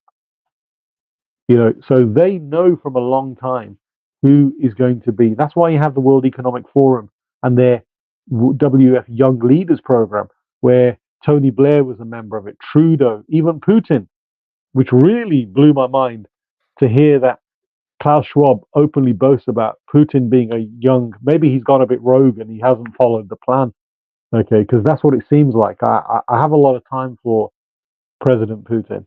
Okay, but if, you've got people like the Australian leaders, the Canadian and American presidents, who one after the other prove that they do not work for the people. They work for the big money interests. the bottom line is that people need to understand, like the very bottom line is that we've got the power. We people, there's 68 million people living in UK. Altogether, there is The eight. screen is frozen. I don't know if you know. No, no. Has it? Oh, it must just be my side then. Okay. Um, yeah, maybe connection dropped. Um, People, us, we cannot be controlled by force. We got ultimate power. That's the bottom line. That's why they always have to use deceit, manipulation, psychology to control us. So if we will really restore democracy, where we don't have unelected bodies dictating, and we've got, that's why they're labeling everybody who now oppose as far right extremists. Saying, like, take example of recent situation in Dublin, tension between what government introduced policy of bringing immigrants into Ireland and replacing local population, and Yeah. people were concerned. And it wasn't the first murder. It was so many incidents where immigrants who didn't contribute to society, they were only held within government facilities, they committed crimes. It wasn't something that just showed up. So now people literally there was explosion of anger. Dublin was set to fire. People went rioting in outrage to what government did. It is literally they targeted police cars. They burned police cars. I saw Um, the rioting was but very, yeah. look how MSM twisted this and how government reacted. So government instantly called those people far right extremists, try to play the racist card, Well, and introduce more measures to tame the protest, to censor the speech. So that's where we are. That's like the main issue now is that governments are constantly building infrastructure to control us, to oppress us, with all those things that we seems to be unconnected. So we've got conflicts, armed conflicts. We've got this health crises. We've got this so-called climate crisis. But this is all boils down for powers that be to implement more and more rules of control. There we go. There's your COVID passport. That's your climate passport. That's your carbon passport. It's like restriction, technology, feudalism 2.0. Everything for the ruling class and nothing for us. So us little people, we can't use cars, but then they can fly the jets freely. We can't eat isn't meat, that it was and wasn't that remarkable when they had the World Economic Forum, the Davos event? They're talking about cutting CO2 emissions and all of that, but they're all turning up. It's the greatest concentration ever of private jets in Switzerland, in Davos.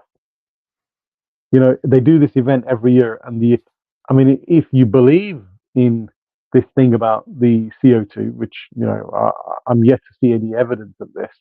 Okay, but if you follow that line, then the most amount of CO2 is produced by these very very uh, inefficient jets that spew out huge amounts of pollution. Okay, and CO2.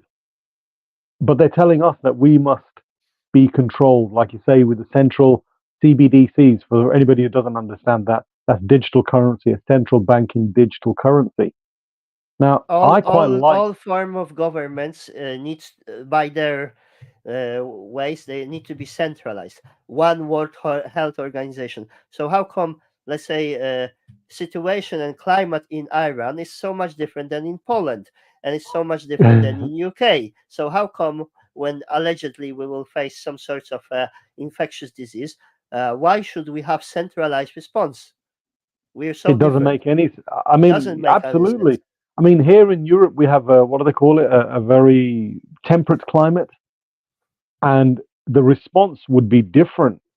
Surely our own government is best. But what our governments have done is they've handed over sovereignty, and they've sold it out basically. They've handed over sovereignty over uh, global health issues to the United Nations, the World Health Organization, and they will control all this centrally. And who runs the World Health Organization? Who's the biggest funder after the U.S. government? It's Bill Gates. He's gone back to funding it again, hasn't he? He was the number two funder of the World Health Organization. But this is a man who is one of the richest men on the planet, worth dozens and dozens of billions. His business is technology and IT. He's got enormous investments. He must. I think he's a doctor as well. I think he's a medical doctor, isn't he? Because No. he he's, I mean, he's you and I, we've got same medical qualification like Bill Gates. we've got the same Uh, medical qualification as do him. you have dog or cat? Yes, I got a cat. Yeah, so your cat got exactly same qualification, medical My cat. qualification. Yes, like Yeah. Mr. Gates. So, so Dr. Bill Gates is this incredible authority on um, pharmaceuticals, injectables. Okay, and he has tremendous amount of investments. He did an interview where he talked about a 20 times return for every dollar. For every dollar he invests into that, he gets 20 back. He's also the biggest landowner in the USA. Private, the biggest private. He owns 250,000 acres plus, and it's constantly growing all the time. He's just bought more pieces of land, so he's way ahead of. There's nobody who owns more land than him, apart from the U.S. government. And what he's doing is he's leaving a lot of that land fallow. The same was happening in was it in Holland just recently, or where was it in Europe, where we had all the government buy the land off the farmers?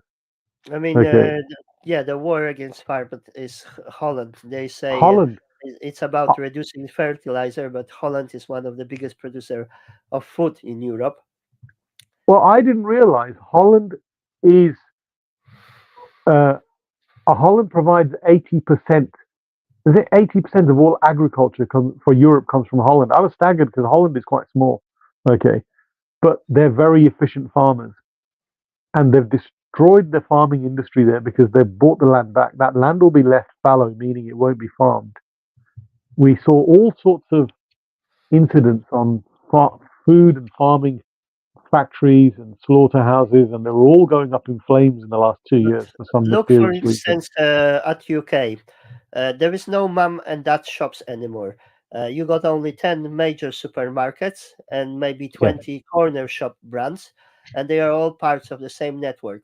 If you will go to shop, and literally, I dare you, just check this yourself, and just check one for one price of individual item, like pack of oranges, can of tuna, bread. Just compare them. It's yeah, a literal racketeering scheme. they're It's all the same. Yeah, yeah. prices are fixed. There's no difference between them. So literally now you've got a monopoly of companies that produce. You can't buy food anywhere else. You're bound to acquire this in supermarkets.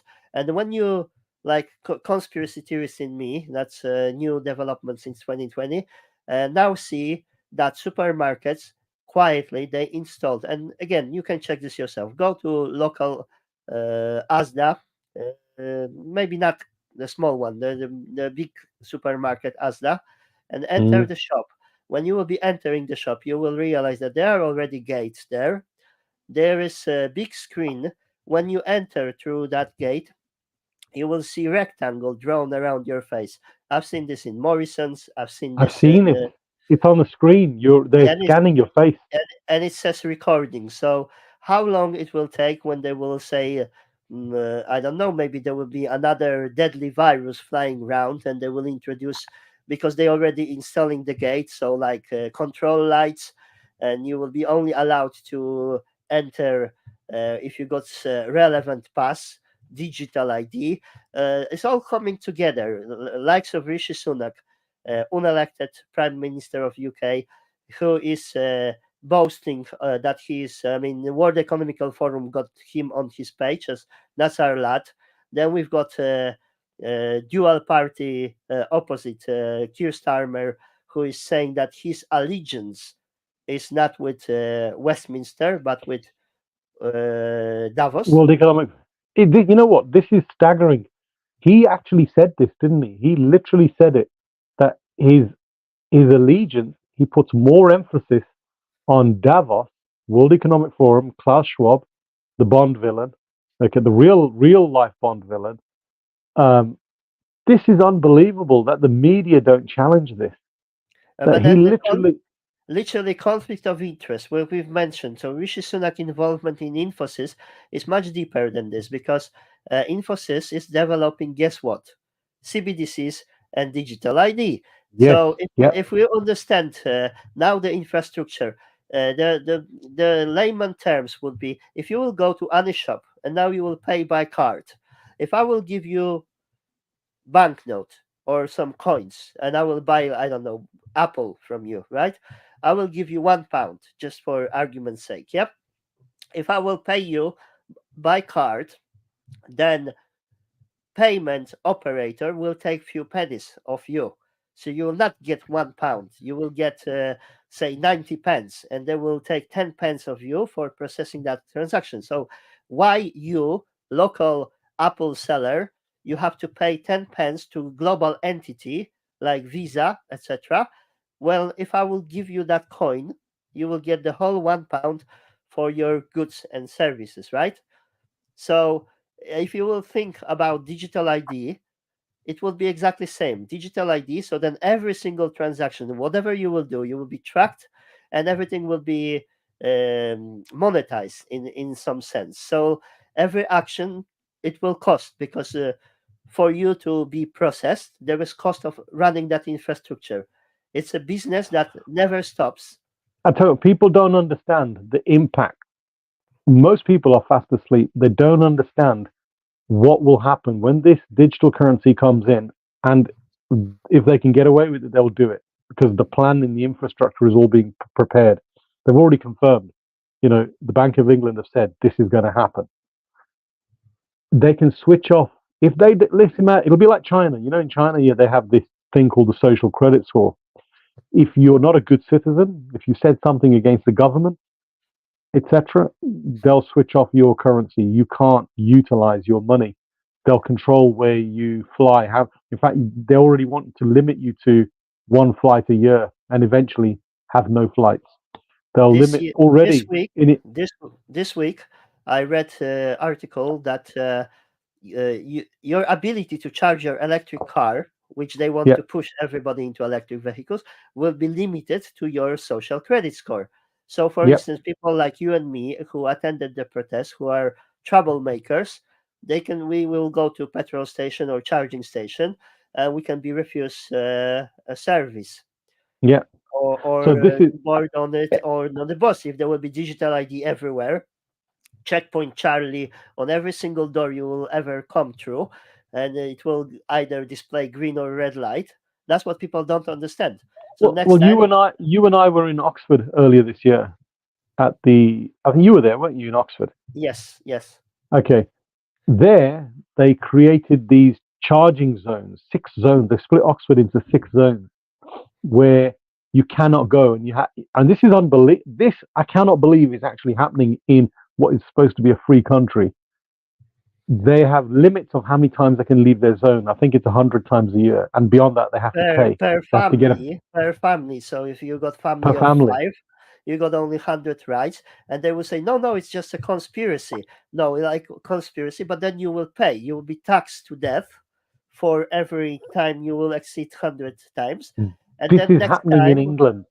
next level will be not just charge. They will be asking you, why do you need to go? It's a slippery road. It will only go in one direction. And they will say, oh no, there's no physical borders. It's all conspiracy. But why you're putting camera every 50 meters, reading number plates, charging people for that? Why you're penalizing people? It's all a control I mean, mechanism. there will be. I mean, there's even government plans to charge per mile. So this is why they're having all these smart road infrastructure. This is why roadwork. I don't know if people have noticed, but I've certainly noticed, and everybody I know has noticed. There are roadworks everywhere. There are road delays. You have to add an extra half. I mean, Birmingham is a big city. If I want to get from one part of Birmingham to the other, it used to take half an hour. Now, if I want to cover 15 miles from one side of Birmingham to the other, it's an hour to an hour and a half journey because of the number of roadworks. They're putting in the infrastructure for all the surveillance grid, for the monitoring, the cameras, the detection systems, and this is why they want to roll out digitally controlled electric cars because they'll be able to switch off your car remotely. They can already do that now with the electric cars that we have. Yeah, they're Okay, already saying that. I mean, at this moment, it's still in the realm of speculation, but there are already leaked materials that you will not be able to insure a car that is manual. I mean, manual this in is sense of yes, I saw control. that just recently. So I mean, imagine how many, I don't know how many cars are on the British road. Maybe there's 10 or 20 million cars or something like that for most adults who've got a car. For some families have got two, three cars. So imagine having a car. You've purchased all this asset, but you cannot insure it. I mean, this is. I don't know if people are prepared to take this. I personally think it will lead to massive civil disruption. They've already That's pushed. that's where it all boils down because again we started and we will go back to subject of Palestine.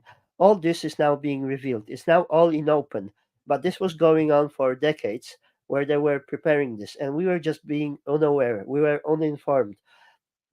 So the I mean, key, most people just got on. I think what it is, they take advantage of the fact that most people just want to get on with life. They want to trust their government.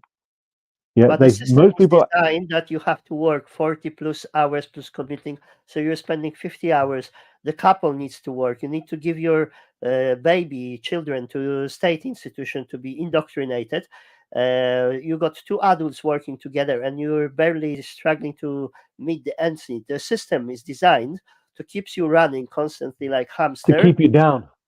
Yeah, yeah, Yes, to keep you and then down. you, The you you system is don't see designed. what they're building, and it seems to be they're saying, "Oh, it's safety, safety, safety, safety."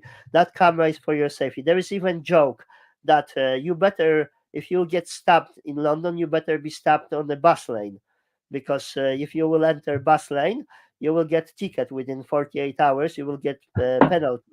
So if you have to be stabbed in London, you better be stabbed on the bus lane On the because bus lane. this will be recorded on camera. But otherwise, it's literally uh, England turns so brutal. UK like stabbing, shootings. It's unsafe. You'll think this is fifth richest You would country in the think world. it is. You would think that they would be tackling. If they're worried about our safety, why don't they put more police officers on the roads? Increase the number of police officers, and that would make us a lot safer. Because I remember a time when I was a kid, there would be a police patrol that would pass our house and our road several times a day. And we knew those police officers. They would talk to us. They were community officers. They knew all the kids. They knew us all by first names. They would even play football with us. We would play football in the streets. They'd come in and have a kick around. If we were on bikes, they would check our bikes and make sure our bikes are safe. You know, and they would teach us how to fix your bike chain and stuff like that. And In they would just get involved, because they made an effort to connect with the community. Coming back to Shahid Bolson, he really like is very good educator, I would say. It's worth to subscribe to his channel. He said Yeah, he explained the language that is being used. So we've got double speech. So when government is saying that they're working on security, it is security of government. control. It's When their they're saying security. yes, when they're saying it's about stabilization, it's destabilization for us. When you're afraid to leave your house because you feel that you will be stabbed, or you see all this injustice, literally this Palestine is now lakmus paper. It's a test for humanity, because if we accept this, then there's the same, like we are not us in particular, and I guess not our viewership, but most people, they went along with lies of last 3 years. I will not specify on Wuha or Tube Well, channel. Rad, I think what's happened now is, let's say if we look at Palestine, that the major in the beginning especially, I think the average person believed what was spewed out in the media, because we've already discussed, they're conditioned to accept and believe this. But because of the advent of social media and the rise in independent journalism, and people like you who are getting the message out there, and this is why you're attacked, and this is why we have to work so much harder on getting the views up on these videos. So I do ask anybody who's watching, share these out. Okay, follow Rad, follow myself, and let's get these out there. But what's happening is there's they are panicked because they've never had such a level of backfire, because the pro-Palestine rallies are all over the world, in every major city, even in Israel. Okay, even in that country, there are people. There are 500,000 Israelis turned up, and there's only, I think, what is it, 10 or 12 million people in that land. 500,000 of them turned up. That would be the equivalent of about 10 million British people turning up. Okay, and they turned up to protest this. This has really shook them, because this could be the beginning of people waking up and becoming alert and aware of the agenda that is actually anti-human, and that doesn't serve us, and that there are an elite group of people. JFK spoke about this. Literally 2 weeks before he was assassinated, he did a famous speech where he talked about secret societies and people working in the shadows against the people. and then the next thing you know is he's got a bullet um, in the front of the head, which they claim came from the back of his head. But we now know that the bullet came from the front and it exited at the back, and his brains came out at the back. Okay. Um, this this is now happening in Palestine. Palestine has triggered something for the first time. It happened during the plague as well, but the government was so effective at demonizing the people who didn't follow the rules of the plague, okay, that I'm not too sure how effective we were at that time. Okay, but they would definitely had some impact.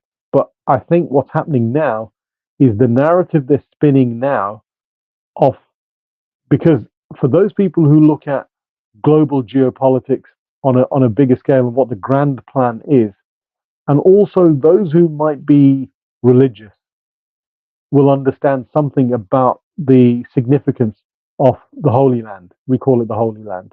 The Muslims, the Christians, and the Jews, we all call it the Holy Land. There is a massive significance there because the Zionists have already got a plan to make that the the seat of world government, where the one world government will be run from the one world religion. I mean, these sounds ridiculous, but these are true things. There is a plan for a one world religion. Literally, No, likes of BlackRock announcing that they will be rebuilding Ukraine. Rebuilding yeah, again yeah. I mean, they've already. implies that they have to destroy it. And like Absolutely. amount of money that is being laundered through these schemes. Same weapon is being sent with no way to monitor it. Yeah, so like serial numbers of the weapon. They're not There tracking is no, anything. there is Those no weapons account. are. Yeah. 700 billion was promised to Ukraine by United States. Amount of help that was sent will go in trillion. Just recently, Zelensky showed up in United States negotiating. I'm not sure whether it was 61 billion further aid. They're just printing that money, and It's like if going in you people's pockets. Yeah. but then the speculation is that's why we refer to this as financial capital Mm. mechanism. So now shares of likes of BlackRock will skyrocket because now they got trillions worth of multiple trillion contract uh, value to rebuild the Ukraine. And the Mm. same like look at Gaza United will be. Kingdom. So same like we were talking about oil. We were talking about this channel. This is literally constant profit, making profit, and then that's why I use the mixture of systems, which like main structure, feudalism 2.0, where peasant is tied to land, is just a slave, need to work, got no rights, no right to movement, no right to criticize. It was never possible to enforce such a tyranny because now they will say you can't switch your phone off, and if you will say something against our beloved establishment, then you will not be able to charge your car tomorrow, etc. It was never ever possible, at least between if we would meet in private, whatever we will speak, even in Nazi Germany under occupation, we could still speak. But then Mm. the way they want to say, like they say, you remember a situation from Tyrant of New Zealand, Jacinda Ardern. So Mm. Oh Jacinda yeah. Jacinda mentioned that we are the only source of truth. You know, when I heard that, my head blew when she said, "We are the only source of truth." And she looked at the cameras and said it with her smiling buck teeth. Okay, that horse face of her, whatever. I couldn't stand the sight of her. Okay, and she literally sniggered and said, "We're the only source of truth." And then she walked off like giggling.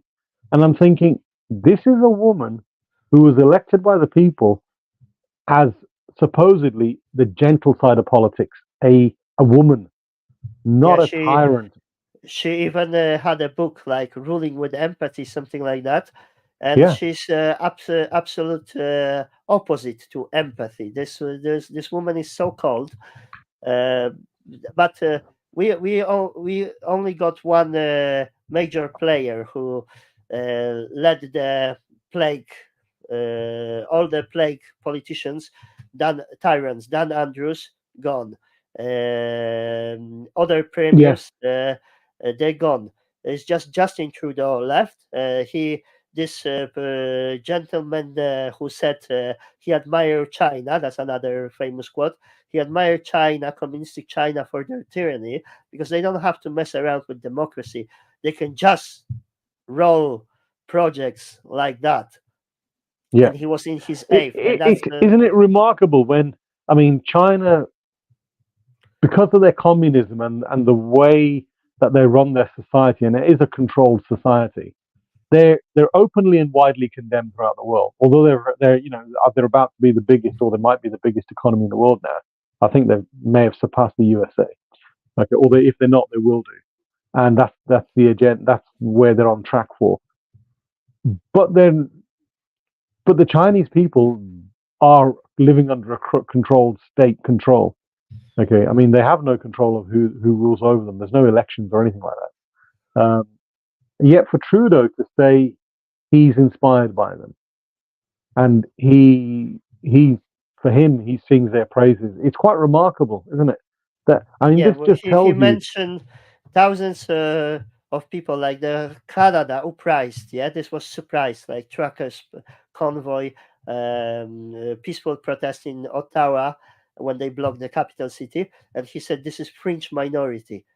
No, that was his own it. people It, who it came was yeah, to it was the communicate to majority their supported to him. government that they're not happy with this, and they literally, there was also Jordan Peterson who said that this playing of freezing the bank accounts just basically turned Canada instantly into banana republic because our It's notion of basically a dictatorship, isn't it? yes, It's a dictatorship that is in total control. They freeze your bank account.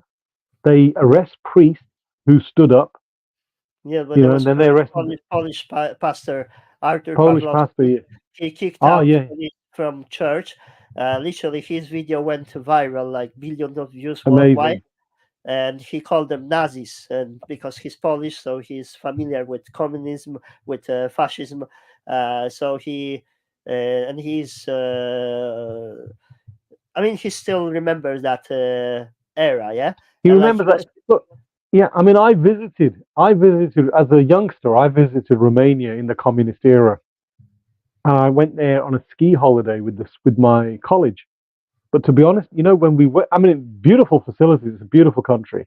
Okay, but the way people lived under communism, I, as a Western visitor, had to be careful. And there were so many times where I had AK-47s pointed at me, and there were times when I'm thinking the policeman's going to shoot me. Okay, where people who we made friends with were followed and arrested. Um, People, because back then you would change money on the black market there, so you got more money for your pounds or your dollars if you changed it with a private money changer, rather than through the post office or whatever, or the bank, or at the airport. And I remember constantly we were followed. Whenever we're on I mean, even on the ski slopes, we were followed by secret agents. We were followed in the hotels. The people we changed money with, and I remember taking Levi jeans because that was something that you just couldn't get in communist countries back then, and Nike trainers. So I took a couple of pairs with me, and we sold them, and people paid us like double for them. I look back now and thinking I was only 16 at the time, or 17. I feel guilty now because they paid so much money for this. But at that time, it was just a way of covering some of my costs for my holiday. And when I look back at that time of how people were treated and how people had to hide from their own citizens who are police officers, who probably didn't really want to do that to them, but they're all under, and if they don't do their job, they probably get arrested, and there were arrests, people who befriended us whilst I was out there for 2 weeks. People would get arrested, or somebody you planned to meet the next day, they didn't turn up, and you think they've been arrested. You But know, this is all demoralization. Just look, now you're witnessing literal genocide conducted this is by one. happening here. Yes, and you're feeling helpless.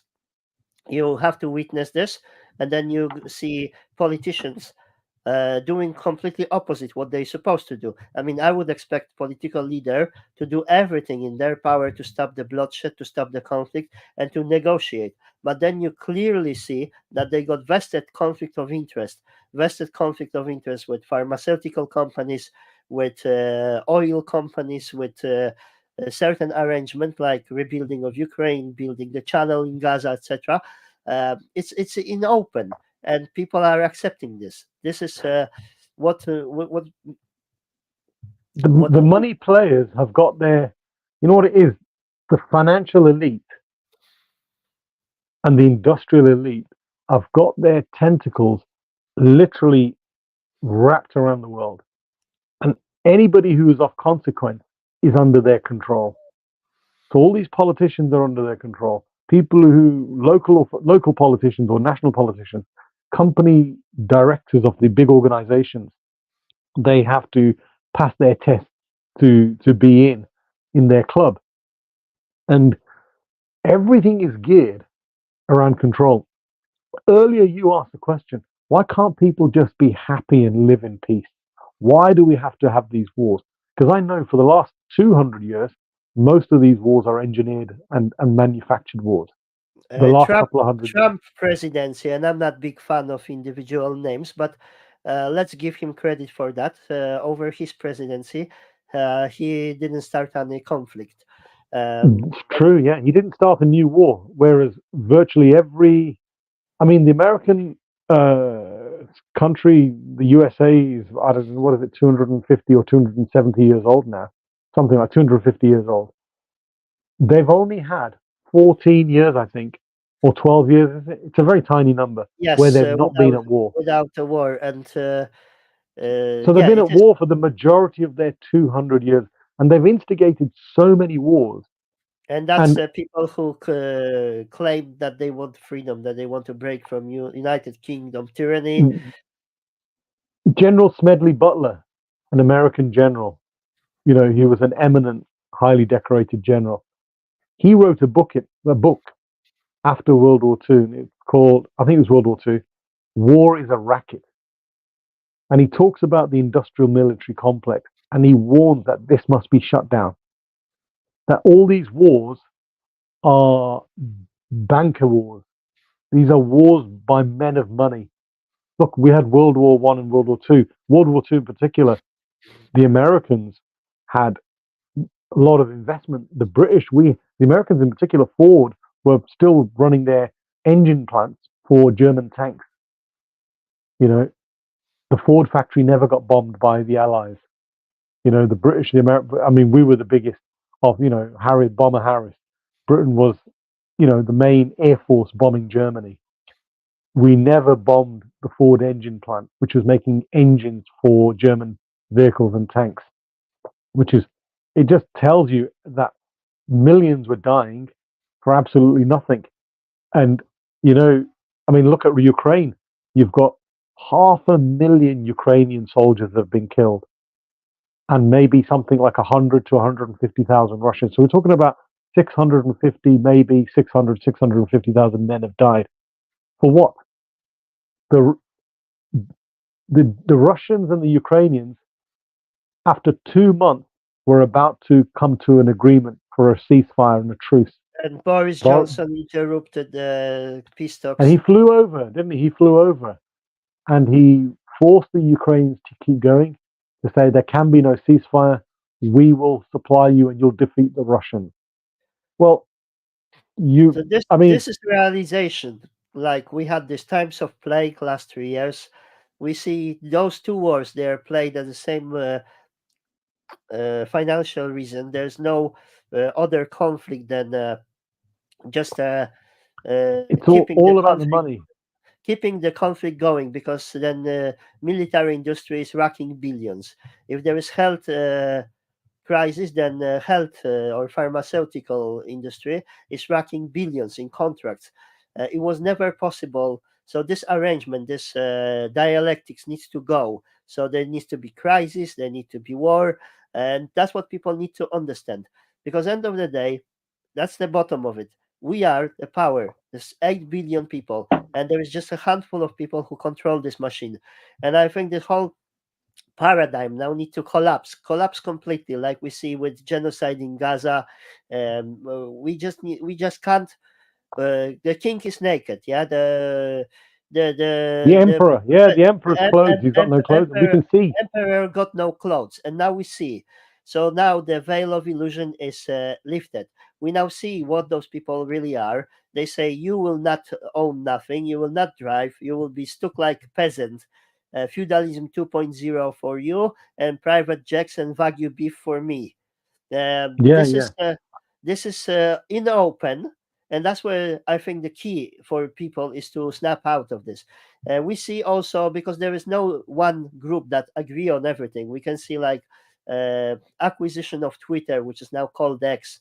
I just watched a live stream by Elon Musk where he restored Alex Jones Mm. onto X platform, and there was a discussion. But why this discussion is important? Because we need to understand. I'm not signing up for conspirational view of the world where everybody is saying, "Oh, everything is controlled opposition." No, enemy of my enemy is my friend, and we need to use certain things. So we've mentioned at the beginning problem with suppression of information. They are saying this is disinformation. Jacinda Ardern, we are the only source of truth. Trusted sources. They want to control the media. They want to delete people, cut the reach, which is happening at the moment. I got 12,000 people subscribed to my Facebook channel. My backup channel got like 3,500. I got maybe 1,800 on YouTube. And guess how many people are watching this now live? Maybe a couple. Four. Maybe this will go Really? to a couple of hundred, like it did with last podcast, but this would be literally 100 views on Facebook out of 1,200. That's less than 1%, right? How is It that doesn't make even? sense. It's not possible, is it? Because before the lockdowns, if you'd I remember I've been doing I don't know if you were doing lives before the lockdowns, but I've been doing them since 2016 for my business, for my speaking and training and coaching business and sales training. And I used to do a live and I'd have 3,000 people watch within 1 hour. And now During my following is bigger now. Okay. I mean, look, my very first live, I had only 80 friends. I had 1,500 views in about 2 hours, but I only had 80 friends. Yeah. Now I've got 7,500 followers on this account, um, and I've got other accounts as well. But on this account, I've got 7,500 followers, I think, or nearly 8,000. But hardly anybody, like you said, hardly. I mean, I did a video the other day, and there was literally like 100, 200 views. And I was thinking, what is going on? I did do a podcast which you mentioned earlier on YouTube. That one now has that's only a small channel. Like, it might be a few hundred followers on that channel. I was a guest speaker, but we've got that to over 4,500 views now, only because I've been sharing it, sending it to people by WhatsApp, by Messenger, saying, "Please look at this, please share it." And people are doing it because they're seeing information that they think we never knew. So I think part of what we have to do to combat the suppression of the censorship is maybe we have to change the way we work, because we can't rely on the fact that the algorithm is going to allow us to get this information out there, because they're deliberately holding information back. it is And voting with our feet and we're voting with our wallets. So let's yeah, say, okay, I'm not big fan of Elon Musk, but I'm gonna embrace Twitter. I don't have $40 billion to create infrastructure of this size, so it would be unwise, in my opinion, to not to try to use that platform. And I will yeah. try other platforms. But you can see how deliberate action of censorship is, like recent accusation of Russell Brand. We know what kind of character he was. What happened to those accusations, by the way? It's all disappeared. Now, yeah, you can see this. Like you're now you're being crucified in media. You're being accused. This is organized attack. And now there's another 3 weeks later, nobody remembers. And then accusation like, okay, uh, this guy wasn't ever hiding his past. He has this personality. He Mhm. admitted he was addict. He was an open womanizer. Yeah. Yes, he admitted to his promiscuous way of life, and he made a change. And he basically built a reach. His channel exceeded 6.5 million, is close to 7 million, but that's just YouTube channel. But overall, people like Russell Brand, Joe Rogan, they are watched more than mainstream media. Tucker Carlson, Mm. who left the Fox. Fox News. His videos are watching hundreds of millions. Mainstream media, they completely finished. They cannot recover the narrative. The same like propaganda around Palestinian genocide. It cannot be hid again. The media, mainstream media, they're compromised. I mean, people can see this. I mean, still there is. People see it. You know, just going back to Palestine and Gaza, when I went to the big events in London, the big rallies, which they were calling hate marches, again, this is the media trying to, there was no hate going on there. I was there, I saw for myself. There was love and peace and unity and people helping each other and talking to each other. And the only thing that people were calling for is a ceasefire. Nobody was insulting any Jews because there were Jews with us. I marched alongside for the majority of the route alongside a young Jewish chap and his wife, and he wore a big Star of David chain in gold on his neck, but he wore a Palestinian scarf, and he carried a placard saying that Zionism is evil, something to that effect. He had okay. And so there were a lot of Jews with us in that rally. Yet they were still calling them, oh, anti Semites and all sorts of nonsense and a hate speech. But the thing is, you're absolutely right. They're losing the narrative. They're in panic mode. There are still significant numbers who are brainwashed. We're not, I don't think we've hit what's that word? You know, Critical mass. the critical mass. Yeah, we haven't hit the critical mass. We need more numbers of people to But wake up. I think we are getting there, because let's say with the implementation of things like ULES, there is compartmentalization, and that's like, um, in my approach, like, I'm nobody with agenda. I'm just a person concerned about future of my own child and future of future generation. Like you, we had our lives. We're adult men. Yeah, I it's for guess the we're next not afraid. generation. We're not afraid of dying. I mean, we're mature enough. Most people, they cling to this life. Yes, when you want to preserve the life, you lose it. I'm not afraid of this material life anymore. I'm afraid of a future of children. I'm not afraid of material possession, and I'm not fixated. And as well, we're both coming from a business side, from property environment, and we can see that, like, people in business, they could easily sponsor the change. Alternative media, different political lobbying, different political representation, alternative in politics. But they're I, not doing this. They're hiding their head in the sand. They got resources and they're carrying along. Like, if I will close my eyes and I will pretend I don't see it, it will pass.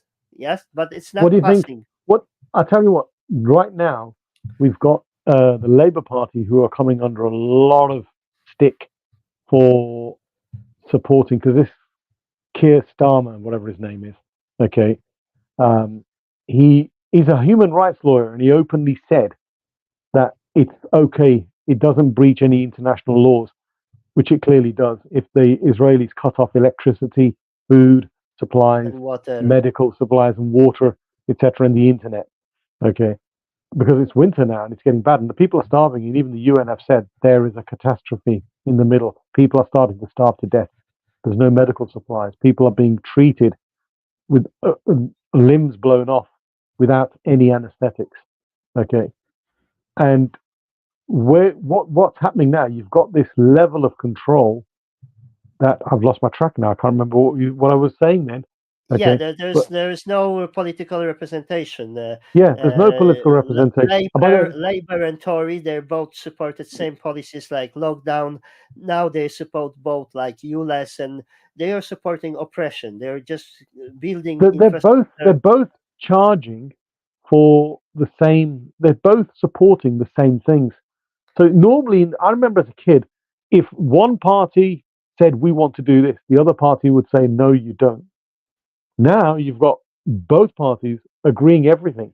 So I think I'm certainly looking at what's happening now with Labour. I mean, I won't be.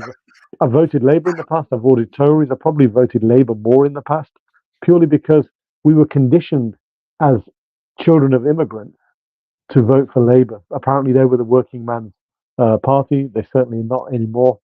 And I won't be. I just say to people, do not vote for any of the major parties. There's vote independent. And this is how we get change. I tell you what, imagine if enough people had decided on a national basis, we have had enough of these parasites who work for the interests of the money men. They don't work for the interests of the people. They send our children to wars and they die. Look, nobody wants, I'm an ex soldier. Nobody ever wants to go to war. Okay, nobody wants to die. You know, yes, we would defend our country, but why are we going on military adventures on the other side of the world? Nobody wants to do that. No mother or father wants to send their children to die unnecessarily. Okay. Now imagine if we had enough awareness amongst the population universally that people said, we've had enough. We're voting for independent candidates, and independent people are starting to step up. They're everywhere. I mean, we're going to have the highest number of independent candidates ever in the elections. It's happening in the next general election. Literally, It is, with tyrants from years of plague, only yeah, Trudeau is left. Everybody else was ousted. they're all gone. Uh, but then again, we still should not. Yeah, we don't want to get too excited because they're replaced by people who are similar to them. Yeah, so So same, just because, the bottom line is at the moment there is no representation in politics. Even recently, there was a victory in I think it was Austria where nationalist party won. Right, they will not be big enough to create government, so they will have to kind of compromise. But yeah, still, this turn from globalism of politician who is claiming that we supposed to first put interest of our people amongst the first amongst the global businesses. This is good development, and yeah. I still believe in democracy, but then we just need to accept the bare truth because we are thinking like, oh, it's a cost of living crisis. No, that's a cost of corruption crisis. It's a When cost we of start greed. cost of corruption, I Yeah. learned just recently that 40% of all dirty money is being laundered through City of London. 40%, that's trillions, You know, literally. in when I was a financial advisor for more than 20 years, and I remember reading in the financial papers at the time when I'm talking about 15, 20 years ago, the Bank of Scotland, which is a big British bank, it's a global bank, was the biggest money launderer, and HSBC, by the way, were the biggest money launderers for the Mexican drug cartels and the Colombians and the Sinaloan cartel. Imagine they were actively laundering their money, but nobody went to jail. This is what I can't understand. You because if I imagine if I you sold a bit of whatever illegal substances on the street and the police arrested me, I'd probably get arrested and then get charged and go to jail. Yeah, you But will you've got start doing something silly like, I don't know, cooking home food and start yeah, selling this without license from back of your yeah, kitchen. They will yeah, get on your case and they will penalize you. But yeah. if you're, But if you're yeah, laundering billions, and it was I mean, we're talking about tens of billions, hundreds of billions that British banks laundered of drug money. Okay. And the drug money trade is bigger than the arms trade. I found this out recently as well. Okay. that there's more money in the drug trade, the illicit, and this is what probably why we were in, well, 100% why we were in Afghanistan. You've mentioned this predictive programming in Hollywood movies. Do you remember a character of John Rambo? Yes. So John Rambo landed in Afghanistan and he was shooting bad Russians occupying Afghanian people. What happened 10 years later? John Rambo was using same bow, but this time was shooting Afghanian people. And I got Afghanis, yeah. yes, and I got Turkish friend who just asked me very simple man. I mean, simple, not sophisticated in a sense, but very genuine man. Um, and he asked me what happened because the same families living there, same clans of people, same families are living them. What happened between this decade and another decade? What happened? What turned around? And like now we see, like there was even joke from times of plague that there were that Afghanian scientists they were working on the certain certain medical product that will prevent the plague, but they failed, and the only thing that they came out with was heroin. Yeah, That was a joke meme from yeah, internet. yeah, They're yeah. working on the vaccination program, but the only thing that they can come out with With the heroin. is a heroin, and Well, obviously, just as a side note on that, you know, I mean, I don't like the Taliban. Their counterparts in Pakistan had killed members of my family. So you have a Taliban in Pakistan as well, and they assassinated members of my family there, and they cause a lot of havoc, and they've killed tens of thousands with their suicide bombings over the years. But one thing the Taliban did do was they put an end to the drug trade. They gave the farmers 5 years to come away from uh, growing poppies for heroin to start growing food and grain and crops to eat and for export. This is another reason why, because the global banking system is full of drug money and illegal money, and the black operations that pay for illegal wars comes from the black money, the underground money. Okay, that source would have dried up, and this is another reason why the Americans went in, because what they did was they reinstated the drug trade, and so and NATO troops were allegedly they needed to just evacuate on the day, and they left 80 86 billion, billion, yeah, billion 86 word, billion billion. dollars of weapons. It's just Unbelievable, staggering. if you're making stories up like this, how can we accept this from politicians? How can we accept such failures? How can we accept such a clear conflict of interest like with Rishi Sunak? That's what people need to understand, because end of the day we got the power, 68 million people in this country, and we already had 1 million on the street just for lockdown protest at the same Mm. time.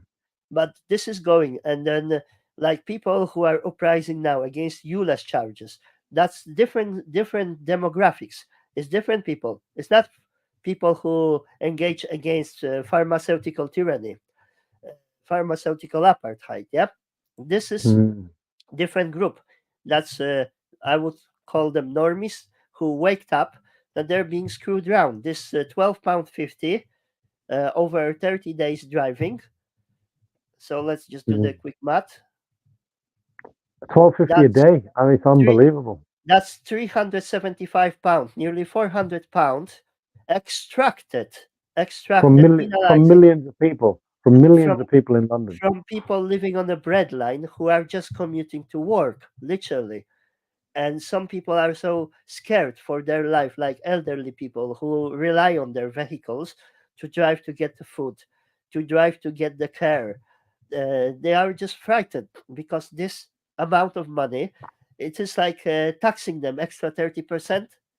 You know what I'm saying? It's I just mean, how does tax make the atmosphere clean?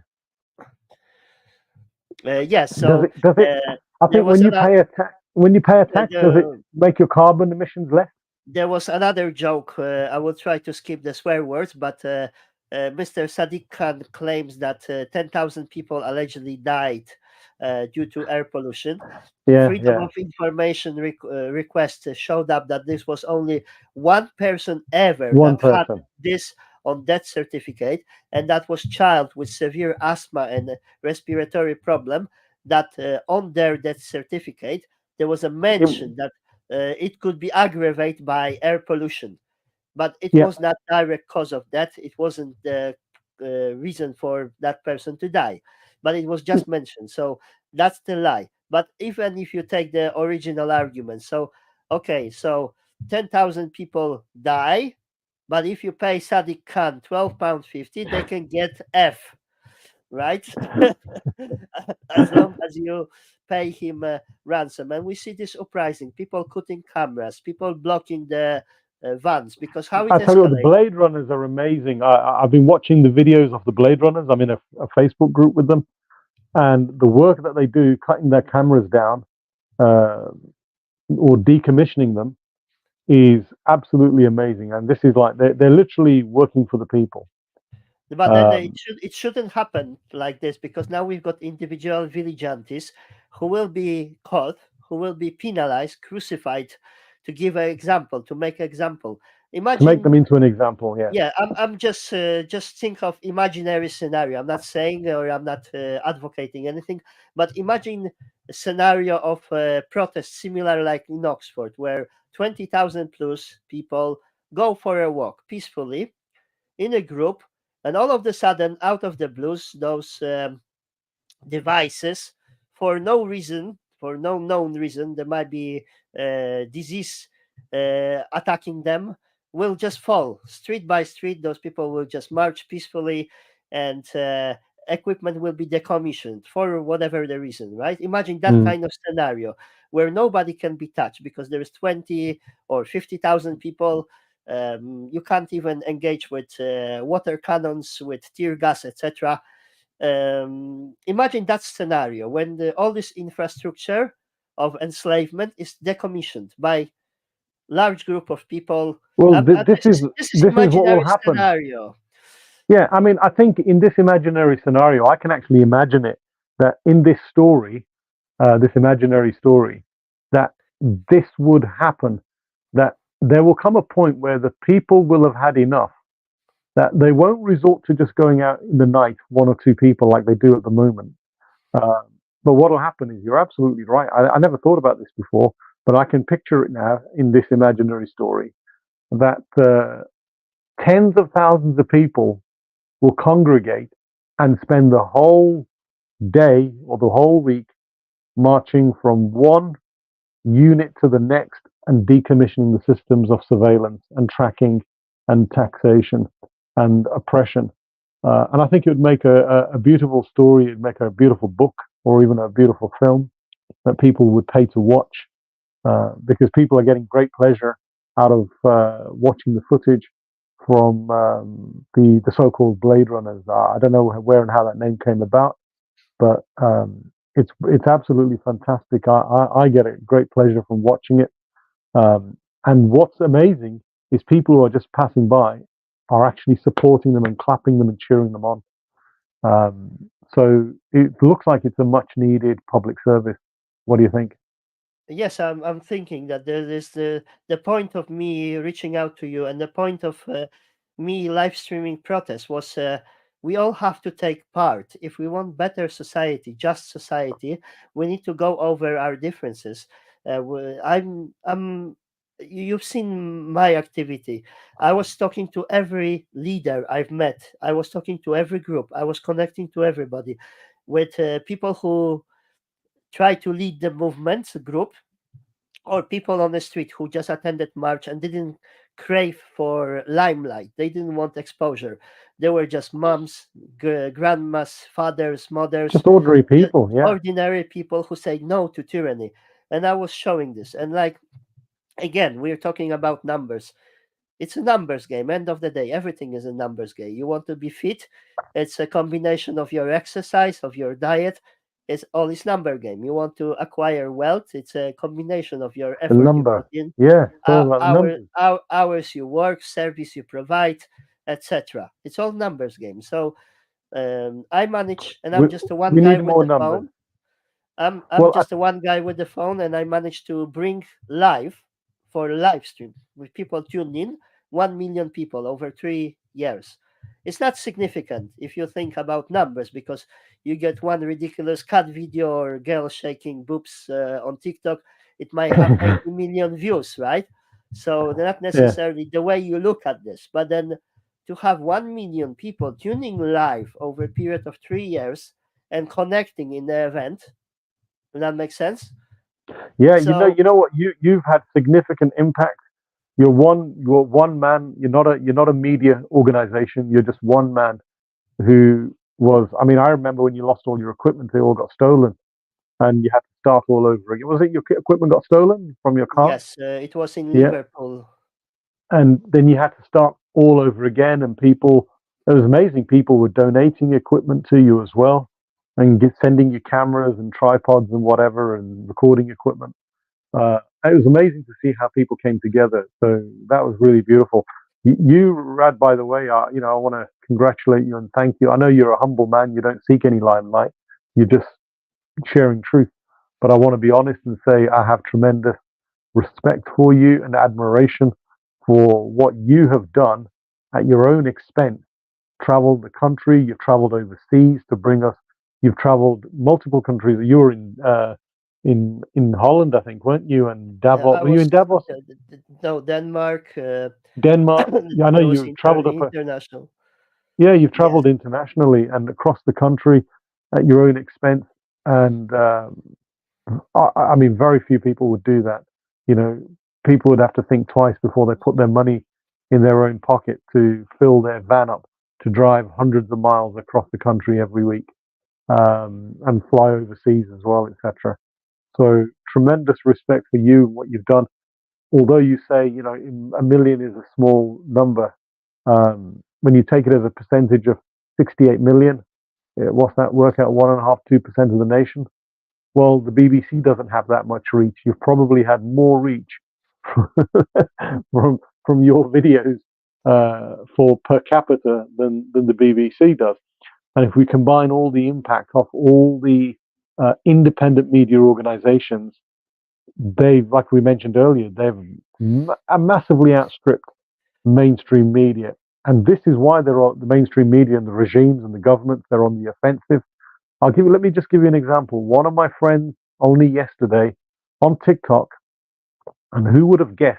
I thought TikTok, when it first came out, was a platform for teenagers and giggly girls dancing and whatever, because that's all you used to see. Uh, but there's some serious players on TikTok now. But one of my friends, she's got 50 plus thousand followers in just a couple of months, I think. And she's very, very well versed on global geopolitics. And she's been talking about Palestine. She's a mother of three children. She's got disabilities. She struggles to walk. So she's shuffling around on the floor when she's not in a wheelchair or whatever. And the 5 police officers raided her house yesterday and arrested her. And they took her an hour away to a police station. And they interrogated her. They took all her electronic devices. They took all her phones, laptops, everything, even the children's. And all she did was hold discussions on Palestine. Now, this just goes to show, and that's UK. this is Britain, yeah. This just goes to show how panicked the powers that should not be actually are when they arrest somebody who's got, what, 50,000? It's a drop in the ocean, really. Mm. They're absolutely panicked. And they send police officers around who are visibly embarrassed about what they're doing to a woman who's a mother at 9:30 in the morning on the day off, and the kids are at home that day. But this is And part of demoralization as well. There was so many situation, like there was instance of police arresting disabled girl for yeah, allegedly saying to police woman that she looks like her lesbian nun. So and she's disabled, disabled. Yeah, the girl's got yes, learning difficulties. yeah, she was autistic, so she wasn't communicating in a way, and all she said is that she looks like my lesbian nun. That's all Yeah, she said. And then and now you've got when you're reading like mainstream propaganda, you see that there's push, like government wants to ask public servants to push the woke narrative. So we know what's that gonna be. So Uh, now, if you and I will post something on, let's say, Twitter or X platform, we may have our houses raided for that. While when there's a real crime, and I can tell this, I experienced this myself in 2019, my business office was broken into twice, oh and wow. I've lost close to £4,000 worth of equipment, right? Because I was bootstrapping my business. I wasn't paying for content of insurance, because what's the point of me to pay £3,000 a year insurance for something which is worth £3,000? That makes sense. Yeah, doesn't make sense. Yeah. So what happened? It wasn't just my business that was raided. Next side of the terrace building, there was a hairdresser. Hair salon was raided. Individual houses was broken into, and this is town center, Barnsley. Just recently, I had a trailer stolen. I managed to recover it because I used tracker twice. I led police twice to the offender, to somebody who stole the equipment. Nothing was done. So you literally, and you're familiar with Rob Moore Yeah. from Progressive. He started ranting about rise of crime in UK. Literally, that's what he quoted. That 99% of crime is getting unpunished. So that It's literally unpunished. legalize it. They don't investigate it. I mean, Rad, I That just want to add that now they've officially stated that they won't pursue certain numbers of crimes or certain levels of crime. It has to be over a certain level. But literally, you have to be trying to kill somebody before they'll turn up. Yeah. And but if it's a break-in, a burglary, you've been mugged in the street. I mean, they don't want to know. But that's what And there was we've a mentioned. It's destabilization. It's you're living in a fear. They are doing. They're playing in open cards. So you see on one side in TV or all your social media now, you can see genocide in Gaza playing on your own eyes. You feel desperate because you see this. You feel the pain. That's why I think we need this major breakthrough. People need to really understand there is no way out of this. This is going on to the, like Jordan Peterson is saying, it is going to the hell in the handbasket. mm, We are heading that way. This infrastructure, all these cameras, ULAS, digital ID, CBDC, control on every aspect of your life. If we will accept this, there is no going back out of this. This is the once it's last happened, call for humanity. yeah, We hundred cannot percent. You accept know, this. it sounds. You know what? It sounds sensational. What we're doing, saying it sounds like over the top, but this is the reality and this is the truth. That if people don't wake up and come together and say enough is enough, they will steamroll through with all of these changes and these implementations of control. And you'll find that one day when you get up in the morning and you think you're going for a drive in the countryside, your car won't start. You're not allowed because you haven't got enough points. One Or you friend want to that I met a friend like you on a protest. His name Andrew. I met him on protest at Trafalgar Square. We've connected on Facebook ever since. We were in touch a couple of times. His council, Turok Council, declared bankruptcy for sum of something like 900 million pound, out of which get. 600 million pound was defrauded on a project of a solar farm. So you see, Wow. this is your local government that is defrauding all that money. Yeah. We've been through last 3 years of plague, and I think this is not World Health Organization domain, so I can mention 37 billion was spent on track and trace app, unaccounted 37 for. billion. And Yes, it's all been scrapped. And yeah, billions were spent on billions. We're PPE. talking thousands. So this will be like half a year worth of NHS budget, right? Yeah. PPE contracts. Then we've got bounce back loans. This was also a similar tune. The 60 billion pound in total was close to 60 billion, 50 something billion pound was issued for bounce back loans, and out of which, again, about 37 billion pound was defrauded, purely defrauded. People were And buying supercars and houses and business. They were buying fast cars but look, with this this. was daylight robbery facilitated by banks, because You and I, we are in business. We understand how to set up limited company. As a company director, you are I mean, your name, your identity, your home address is there. So if you will take a loan of hundreds of thousands, why you're not getting persecuted for that? How can you defraud 37 billion pound? All these PPE contracts, literally, it's They were like tune giving of to their 100. friends.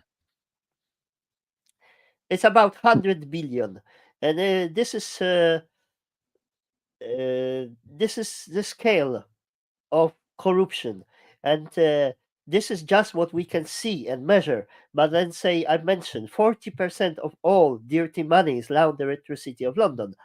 If we would tax companies, big companies, if money would be, let's say, legalize the drugs, tax them, right? Put this into infrastructure. There is more than enough money to feed everybody. All this myth of overpopulation. I watched this. I mentioned this live stream by Elon Musk, reinstating Alex Jones.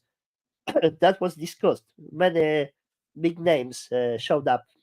Patrick Beck Davis joined that live stream, All right, but I would have. it I missed that, man. but it was Yeah, discussed, and Elon Musk said it's like it is a battle of uh, people who are pro-humans against people who are anti-humans. The establishment who want to depopulate, who want to degrade humanity into submission. And their view is opposite, that we should thrive as civilization, we should flourish, we should trade, we should invent things. uh, Earth is not populated. We are at 10% of capacity at most because we're we are not. sparks on a I planet. agree with you. We're not overpopulated. I mean, it's a big, big lie about the fact that we're overpopulated. We actually produce more than enough food, more than we need. We just waste it, and it's just And unequally distributed. we're throwing it away. And the fact as well, like property, how many buildings in every town are Empty, wasting? They're empty. empty, Yeah. boarded up. Why they're not being sold for £1 to private investor who could operate with? Because you can't run a facility for homeless on a commercial mortgage because it will not stack. I mean, you will not. Mm. i- i- that's why this property rocket is working. The property price is being pushed up and up and up because it's all being manipulated by controlling the supply. So not enough is being built. Red tape.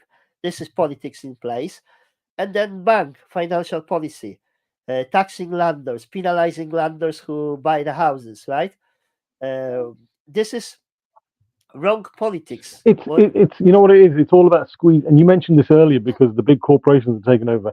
So all these changes that are coming into effect now, squeezing out small landlords. Lots of people, lots of landlords now are, because I think there's a change in the laws coming in. I can't remember reading. I think that's something to do with capital gains tax allowance on the properties. So lots of landlords are offloading their properties and putting them on the market. But what's happening is the big investment houses, the hedge, like the BlackRocks and the Vanguards, they're buying up. They're the biggest buyer of residential properties and commercial properties right now in the USA. And I read a lot about this. They're paying up to 50% more for than the value of the property. So they're buying up whole estates and whole streets. And then when this great reset thing happens, where we live in rented accommodation, where realistically the majority of people won't be in a home they own. Okay, this is why they're making it so expensive, because if you look at what's happening now, it's all. I used to be a mortgage broker, so I understand this. I did it for over 20 years. They, it's almost impossible now unless you've got a lot of money. You can't. It's very difficult to get a mortgage. You need a big deposit. You might, on average, So I think the average deposit this is is like the whole joke. So you cannot afford £500 worth of mortgage, but you're okay to pay 1,200 rent this plus is it. bills. And the Yes. rent. I tell you what. I go for a walk late at night, and I just changed my route, and I walk past the estate agents in my local village in the shopping centre, and I looked at the rents, and my eyes popped out, and I'm thinking, oh my god. I used to rent some properties a few years ago. Some years back, I used to have some properties which I rented, and those were sold at the time because I thought I'd made my money, and I didn't realize the market kept going higher and higher. You think it hit the peak, and then it didn't hit the peak. But anyway, when you look at the rent, and I'm talking about very modest one bed apartments for £900, two-bed houses for 1200, and a three-bed standard house for like 1400 quid. And I'm thinking, well, that's the average take home. I think the average take home pay for one person, the average, this is just the average, okay, is about 17 or £1,800. So but if you're paying 12 to £1,400 for rent on your property because you haven't got 40 or £50,000 for a deposit, How okay, can you because of save this. to climb the property ladder? And that's the thing And this now. is engineered. This is engineered, Yes, isn't it, to yes. create this effect? Most people don't realize, but if you, let's say, follow people who educate on finances, let's say like Rob Moore, and again, I don't agree with everything he's preaching, but just let's give credit for him making people aware of He like makes what he the makes some good points. Yeah, he does bring up yes. some good issues. So he's making point like the tax. What people don't realize is like if you're employee or even business owner, you're taxed at approximately 70%, because people just don't understand the basic math. They think, oh, I just pay 20% tax and 10% NE. So what you're on about? Yeah, I just pay 30%. No, because you're then paying VAT, and then you're paying tax on every purchase, everything you buy, your Everything fuel, is taxed. your fuel, half of it is pure tax. Yeah, then you pay car tax. When you really squeeze down the lemon juice, yeah, then you will have like 70% of your monthly income being sucked Just into tax. into So taxes. Yeah. 70% of time that we are working for government. We are just slaving away for a bowl of rice, proverbial. And then when you realize they are wasting, burning through billions, like defrauding, which we've mentioned, and like they're literally laundering trillions, right? They're sponsoring all these wars. I think this is what people need to understand. If enough people understood, and we hit that, like we mentioned earlier, the critical mass, we could do something about it. Because most people don't care enough to stop and think about it. They don't, because most people don't think we've got a word or we have the ability and the power. This is a problem. But the thing is, in the last 3 years, people like you and I and the millions that we met with, they understood this, that we do have collective power. What individually we don't have the power, No. but collectively we're an unstoppable power, and they know this. There's But no the average, physical power to enforce tyranny. That's why they will always go and they will. It's all game, divide and conquer. Gays against lesbian, trans against heterosexuals, whatever. It's black. It's a historical racism theory, whatever. They always come up with something to divide people. Then there will be little groups. Now we will target doctors and nurses. Then yeah, train drivers. Then bus drivers, whatever, physical workers, blue collars. They play all of us against each other, but they continue the squeeze. And I think this will be the last straw that will break camel's back, because what people don't realize is like, okay, pre-plague, pre-scamdemic time, we were taxed at 70%, but life was good, was comfortable. Yeah, I mean, I don't mind paying taxes because this is contribution to live in a civilization in society. mm, But I do mind if they're taking tax money and they're starting wars, if they are fueling genocide, if this money is being used to bomb children, then I do mind. I don't want to sponsor that. Nobody should. And next thing now, when they print money, they cause inflation. Then they increase cost of fuel, cost of heating, energy, prices of food went up 100% since 2020. So now you've it's got staggering. When I look at the cost of, and I do a lot of the shopping in my house, and I look at the weekly and the monthly increases in cost of the food, it's absolutely staggering. And there are So I people in good jobs there are people earning decent money who are now openly admitting they're struggling.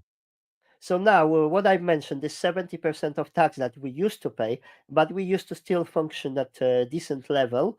People were Yeah, able to afford cars, go for holiday once or twice a year. They were able to save for property. If they had this, they had a choice. I mean, if you were willing to spend your money, but if you were uh, dedicated to, let's say, save for the deposit, you would be able to do it. But now they're making it impossible. That's the thing. So now from 70% of disposable income going to tax, now we're operating at something like 80, 85, and it will just get worse. More ULEZ, charge per mile, charge per breathing in, charge per breathing out. It's ridiculous. I mean, the infrastructure that they want to put is so dystopian, and if people think that they will get away with this, but then example from Birmingham, let's say CAS, clean air zone charges. yeah. Maybe you can tell us something about this, like how many people resisted this and what happened to them. Oh, you know what? I put some figures out the other day that um, tens of thousands. I can't remember the. I actually put. I actually shared. 70,000 fines, I think, Yeah, were yeah. void. 70,000 were sent on, and they haven't paid. So there's. But sorry, was it?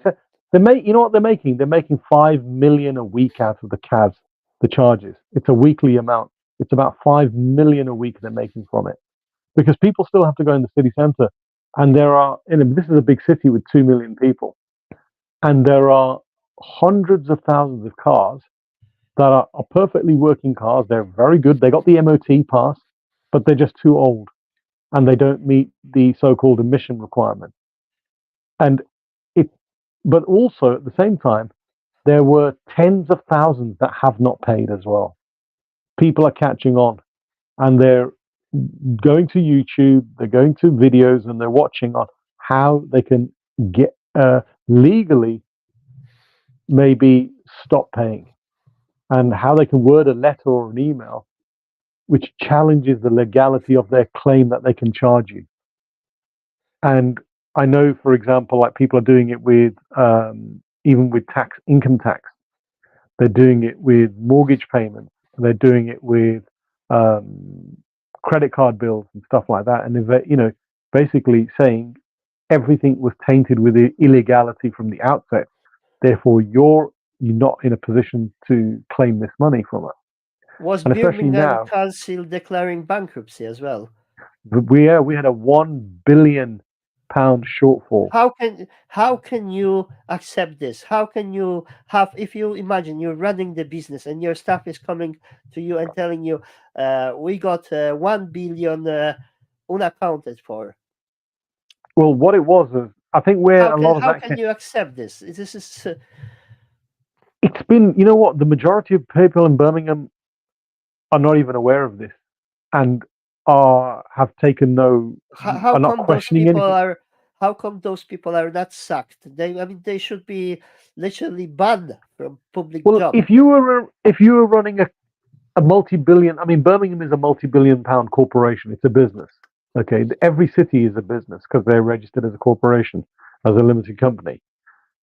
If you were running, let's say, Shell, and you ran it into $1 billion loss, forget the multi-billions profits. They make 10, 20, 30 billion a year profit. But imagine you're making $1 billion loss. You've lost all the profit, and now there's no money for shareholders. Okay, and the share value has plummeted. You would get the sack. Nobody in Birmingham got the sack. Nobody stepped down. None of the councillors, none of the council leaders, nobody took responsibility and stepped down. Because we now live in times where people have no honor. You know, there was a time I remember as a kid, if a politician did something wrong, they would step down and you'd never see them again. They'd retire into private life. Now they make an excuse, they shrug their shoulders and they carry on. Or if they do go, they come back after 6 months. Like what we saw in with the Tory government, with Priti Patel came back twice. This, All COVID tyrants, they went into yeah, cushy jobs. Jacinda Ardern, those people, they disappeared from politics, but they were evacuated in safe and cushy places. and they're making millions Yes, now. So this is the And so point. We started, and we will be just no getting to. accountability. I Yes, tell you what, we I was going to say, I don't know how long we've been on, but it looks yes like we've we been on a yes really long time. we're closing on third hour, so we will be wrapping up. Well, We yeah, we are need to because my phone is, yes, my battery's on 12% now. yeah, we were digressing, but this is all coming together. It's the same narrative. This is same mechanism that is aiming to enslave humanity. And literally, if we accept this as humanity, we're failed. I mean, individual person cannot do anything about this, but us coming out collectively and saying no, no to lies, no to manipulation, restoring honor in politics. It is exactly the Yeah. same. Like the situation in Gaza is a cry for humanity. If we will accept genocide, then we will accept same. Maybe next time we'll be in South Yorkshire, 50 minutes zones with anti-vaxxers who will get shot Mm. or whatever. Well, If we people often accept think this, people think that action and protest don't work, but look, the Israelis, the Zionists, they were saying there'll be no ceasefire, we won't be exchanging any prisoners, okay, and we're going to keep the bombing going. Well, when the protest happened and 1 million people turned up in London and millions around the world, they then submitted and gave a five. It was meant to be four. It turned out to be 5 days ceasefire. Even through the ceasefire, they kept killing people, but they weren't doing the bombing with the jets and all with the helicopters and drones. Okay, but they exchanged prisoners. They because there's 10,000 before the 7th of October. There were 5,500 hostages held, Palestinians held in Israeli jails.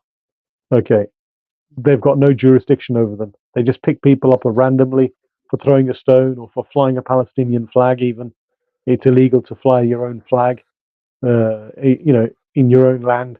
And these Israelis, because it's a military rule, they arrest them at random. And there are women, there's children as young as 7 who've been kept in solitary confinement. And there are people, I saw video footage of a man who was recently released. He spent years in solitary confinement. The man is vegetated. He doesn't know where he is. He can't walk. He can't speak. He physically struggles to walk. He's literally like a zombie, and he's staring. And it, he was a healthy, fit, athletic young man, you know. But what happened is the Israelis, they submitted because of the international pressure, people coming together. They agreed to the ceasefire. They and that allowed a bit of a relief for people, you know, to get some food, to get some. I, but even then, it wasn't enough because 500 trucks a day used to come into Palestine, and even that wasn't enough. But they allowed, I think, maybe 50 or 100 trucks over 4 days. From when normally on a normal day, 500 trucks a day for 2.3 million people would enter because they need goods, supplies, food, etc. Things that sell in shops and stores. Um, so it can work and it does work, but it has to be sustained. But it has to achieve the critical mass. and then And hitting, we understanding who your enemy is. Like again, I will come back to Shahid Bolsa channel. Protest in Malaysia. Muslims, they boycotted Starbucks shop. They literally business was closed overnight in Malaysia. within So 2 weeks, Starbucks has gone. yeah, solidarity in country. That's what we got tremendous power. That's what people need to understand. If we all say no, we're not taking part in that. We're not paying your ridiculous cash charges, ULEZ charges, taxes, wars. Yeah, we're not funding this. We want to fund community. We want to fund roads. We want to live and cohabitate peacefully. We want to flourish as civilization. We don't want 15-minute ghettos. We don't want climate hoax and all this nonsense pushed on us. Uh, We don't need that's all the these wars that create mass migration. Because if you look at earlier on, where you mentioned Ireland, I went to Ireland in the 90s. When I went there, I saw very few non-white Irish people, but I was treated like a king by the Irish people. Yeah, I stayed in Ireland. I went there for a long weekend. Everywhere I went, no joke, it was like people would randomly approach me and ask me who I am, where am I from. It's like so nice to see you. "Oh wow, you speak good English," you know, because I'm not white, and it was a bit obvious that I'm not from there, and it was like I was like a novelty. But the thing was, there was not a bone of racism in these people. Okay, now they're being classed as right wing extremist racist when it's not the case. The Irish people are not like that. But What's now happened you is it's automatically, if you oppose the dictatorship of a yeah, state, if you oppose the agenda, and you're now far right extremist domestic terrorism, and this this is will what happen. and this will happen. And when you don't consult your people, because the Irish people are not consulted, and this is forced upon them, and what they're looking at is the inequality of people coming in who are not refugees in a lot of cases. They are economic migrants, and it looks like it costs a lot of money. It costs thousands of dollars to get here, and they're wearing, fancy designer clothes, and they've got the latest phones. And then when they arrive, they're given hotels with 3 meals a day and a war, and you've got homeless people on the streets But from the indigenous. this is done on purpose. It's to demoralize people. It is exactly the same with not tackling the crime. But if you will put anti-woke narrative tweet, then they will storm your house, right? This is clear message sent to people what you are Yeah, allowed, what you're not allowed. And those people who are sleeping roof on the street, again, this week's press, Suella Braverman, Cruella Braverman, you've mentioned her name. She mentioned that homeless people are on the street, the choice, the choice, and lifestyle. She said it's a yes, and lifestyle choice. one homeless person who spoke to media just now froze to death on the street. Who opposed this? I mean, he said it's not. You can't say that on people.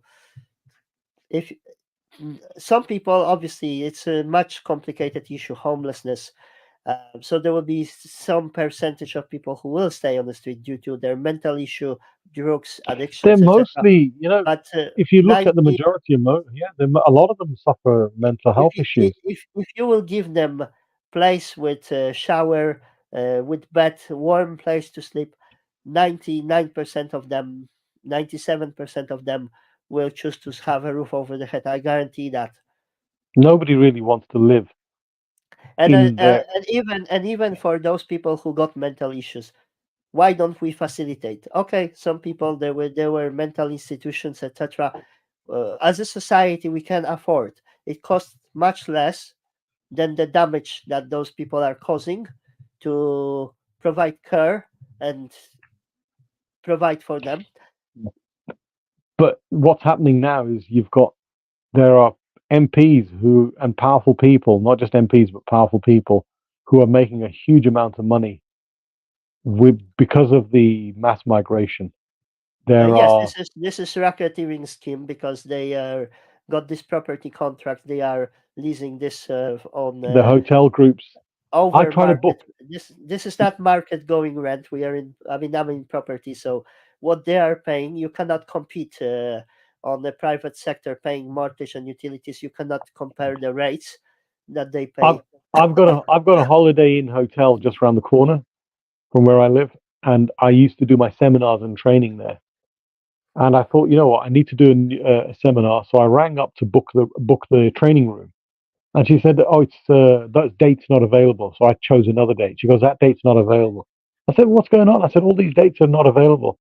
I said, "This is unusual because normally I never had this before." I said, then I asked, I said, why? What's wrong with the hotel? She said, "Oh, there's construction work going on." I said, "I drove past earlier on today. I saw no construction." Okay. Um, and I said, is there a home office contract for asylum seekers?" Then she goes, "Yes." I said, "Well, why didn't you just tell me that from the beginning?" And I said, "Look, this is so unfair that I need to use a training room. I've used this for years. It's a really nice facility. It's a lovely hotel, But and you now I see, can't use it." in the end, we are all being played against each other because even those people who are coming on dinghy pontoon boats, yeah, then they are being played as well. They are victims of this scenario as well. Why Well, their yeah, country yeah. being obliterated and they're being forced to leave the country? Why they're This is put it. in such a point of desperation? And then obviously this breeds hate. And like I'm a migrant, I'm an economical migrant. I moved here through European Union scheme of free movement of people. So I've taken my chances. I don't feel like I'm contributing to the society.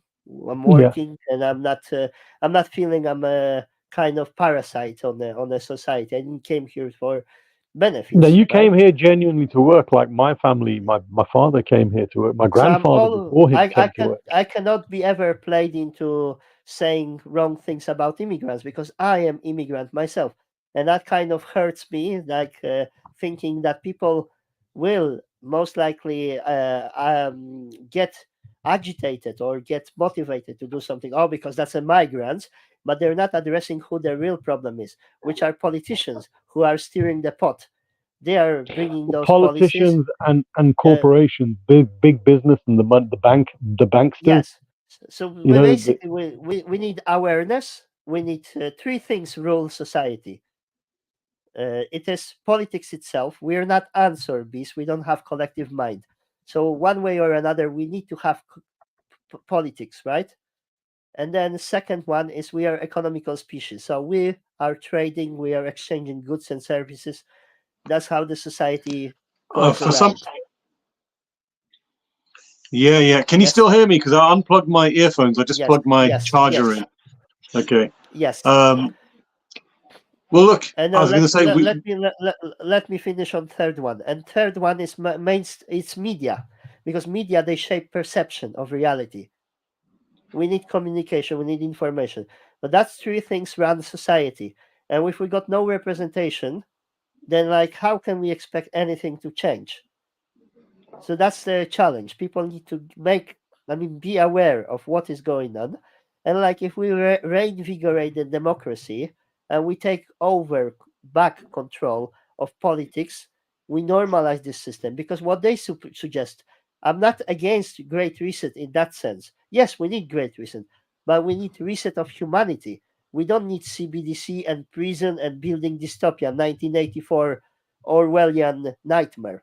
We can use this crash to build humane world, restore back humane world. That's why I wanted to speak with you about Palestine, Gaza, because this is litmus paper.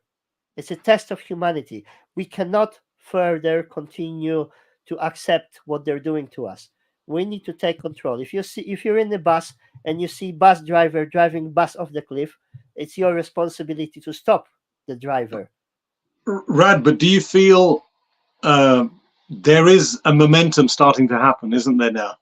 And it's becoming very significant. And I We think need awareness, and what people need to also understand is just a numbers game, like with everything. But we don't need 100% people to engage.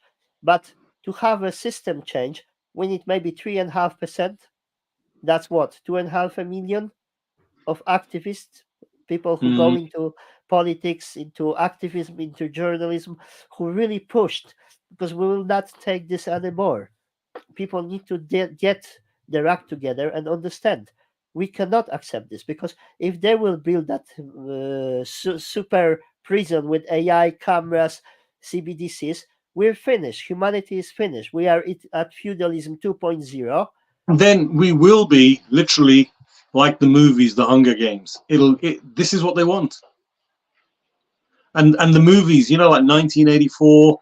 I tell you what, I remember, and it all makes it sense now. When I was a youngster, there was a film called I think it was called Escape from New York or something like that. What it was it was set in the future, so you've got spacecrafts flying around, but New York is a walled city. Yeah, there's a huge wall. It's like 100 meters high. Nobody's ever been outside of this wall. The people who live in the city haven't been out. And there's crime and everything going on here, and there's control. And if you do anything wrong, you get picked up by the police. Okay, so it's like everybody's twitching on everybody's telling on each other. So you've got spies and snitches, and then eventually, like they break out of the city and they realize there's a whole world out there. And when at that time you look and you think, why did they make the movie like this? Really odd. Now it makes sense, because this is about what I talked about earlier about preparing people and creating the conditioning. And like when I talked about the movies where they portray the Arabs and the Muslims as barbarians. And so, well, guess what? You grow up thinking the Arabs and the Muslims are backward barbarians. Okay. And so when we go to war against them, and when you implement new rules, or you go to, like, say, war against the Arab countries and the Muslim nations, there's not that much of you do have some protests like there were, but then once it's all started, it all fizzles out and people get on with their lives and they just watch what's going on. And I think we're getting closer to the point where people are starting to wake up and they're starting to realize, actually, we are being conditioned. We are being manipulated. We're being pitted against each other on all these different divisions of race, religion, gender, and nationality and language, and they're instigating wars to create all this mass. These people didn't want to move from their lands. They were happy. They were there for centuries, or for whatever thousands of years. All of a sudden, all this mass migration into Europe. I mean, Colonel Gaddafi warned before his country was bombed. I think I mentioned it earlier, that if you bomb this country and you destroy us, there will be an exodus of people from North Africa that you won't be able to control. And he said it'll happen. I'm the gatekeeper between blocking that from happening. But they bombed his country and killed him anyway. No, because that was the plan all along. That was part of the agenda. The other thing was he was creating the African gold dinar, which would compete with the establishment global currency, the dollar. Because if the African gold dinar had taken off and all these African countries, the African Union, were up for it and they agreed, and had that implemented, the global banking system would have been decimated, because their dollar was not going to work in Africa. And in Africa, you would have had a gold dinar, literal gold coin, based on, and the African Gaddafi had bought huge amounts of gold, and they stole all his gold. All that gold has disappeared. The Libyan gold is gone. So they're pitting people against each other, and this is what people need to stop and understand. I think if more people just took a step back when news is put out, like when they're told to hate somebody or oppose, because like people like us who didn't buy into the plague narrative, we were vilified and hated. I had an article written against me in The Guardian. Okay. They did a podcast on me, and I'm a nobody in the grand scheme of things. There were people much bigger than me involved in that movement and speaking. I did speak at events, but there were people who were more well known than I was. And The Guardian wrote a half-page article against me. And I was staggered, when they wrote this. I couldn't. In fact, a friend of mine just rang me the other day. He goes, "I've just seen this article." He goes, "I didn't know you were doing all this." I said, "I didn't realize I was such a threat." The way they wrote it, to dehumanize me and dehumanize people who ask questions. This is the important thing. People who ask questions are victimized and dehumanized. Well, we can see now, like, amount of BBC licenses cancelled. There was that incident recently with presenter showing finger on air. That's what was she doing? This wasn't she to the people? yes, And then she had to stop. That was obviously, we can be empathetic to that. I mean, we can joke. I mean, we imagine that you're at a stressful. She's probably job having a bit of a mess around. Yeah. She was having banter with her colleagues at work, but then the general attitude, nobody wouldn't mind if there wouldn't be such a awful organization. They're state-sponsored propaganda. They're pushing this narrative, and people are from top level of journalism, they turn into completely dystopian propagandists, right? Yeah. If that wouldn't happen, this would be just a joke, right? But their attitude towards people is just ridiculous. They are vilifying, they are calling people names. They're propaganda, state propaganda outlet. That's what it is, and that's what we need to. The reason why we need to do things like this, like um, educate people and make them aware, because everybody got influence, and that's what Jordan Peterson said. One person will be connected, and when you understand about networking, Yeah. throughout the lifetime, we will have at least 1,000 connections. That's people who we know in physical life, yes, like not on social media. People who we meet, our neighbors, people who are Your we actual real connections. Yeah. real connection, and that 1,000 people is connected to another 1,000 people. So then all of a sudden now you're connected to the network of 1 million people. So action of one person can affect 1 million people in I love that I love that explanation and analogy, and that's really powerful because the average person, and I heard it so many times when I'd go to a rally or a protest, what difference is it going to make? But the thing is, it did make a difference, because I remember when we were at the rallies, we had certain legislation that was going to be brought in that got dropped. The additional extension on lockdowns was stopped. So these protests and the rallies did work, just like they worked now for Palestine, because the Zionist Israelis, they were determined, and they openly said, Satan Yahoo came on TV, he's saying no ceasefires, no surrender, we will keep bombing. Okay, and what are they bombing? Hospitals, schools, refugee centers. Okay, the UN stuff. There's they about they 50 cannot million. they cannot defend their narrative anymore. And It's gone. with everything now, cat is out of the bag. The only problem is with people's mentality that was suppressed throughout decades, to submit to the system, to obey authority. But when authority turns into tyranny, then rebellion is a duty. So we need to have lawful rebellion of people who just say no to tyranny. That brings awareness and understanding. We just won't participate this. You and I, we will not pay to have genocide in Gaza. We will not pay for bombs. We want to pay our taxes for local streets to be maintained, for local hospitals, etc. To But we build don't our want nation. to. Yes, we want to prosper as a civilization. We don't want to switch our energy off on a false premises, yeah, of so-called climate crisis. This narrative is we can't tolerate this anymore. It's lies after lies. I was going to say, I'm really surprised and staggered at how many people, despite all the information being available, believe, say, for example, like the climate crisis. They see these academic professors who are paid by the corporate organizations. They're in the pockets. All research, university research, it's all funded from somewhere. Yeah, they don't do it for fun.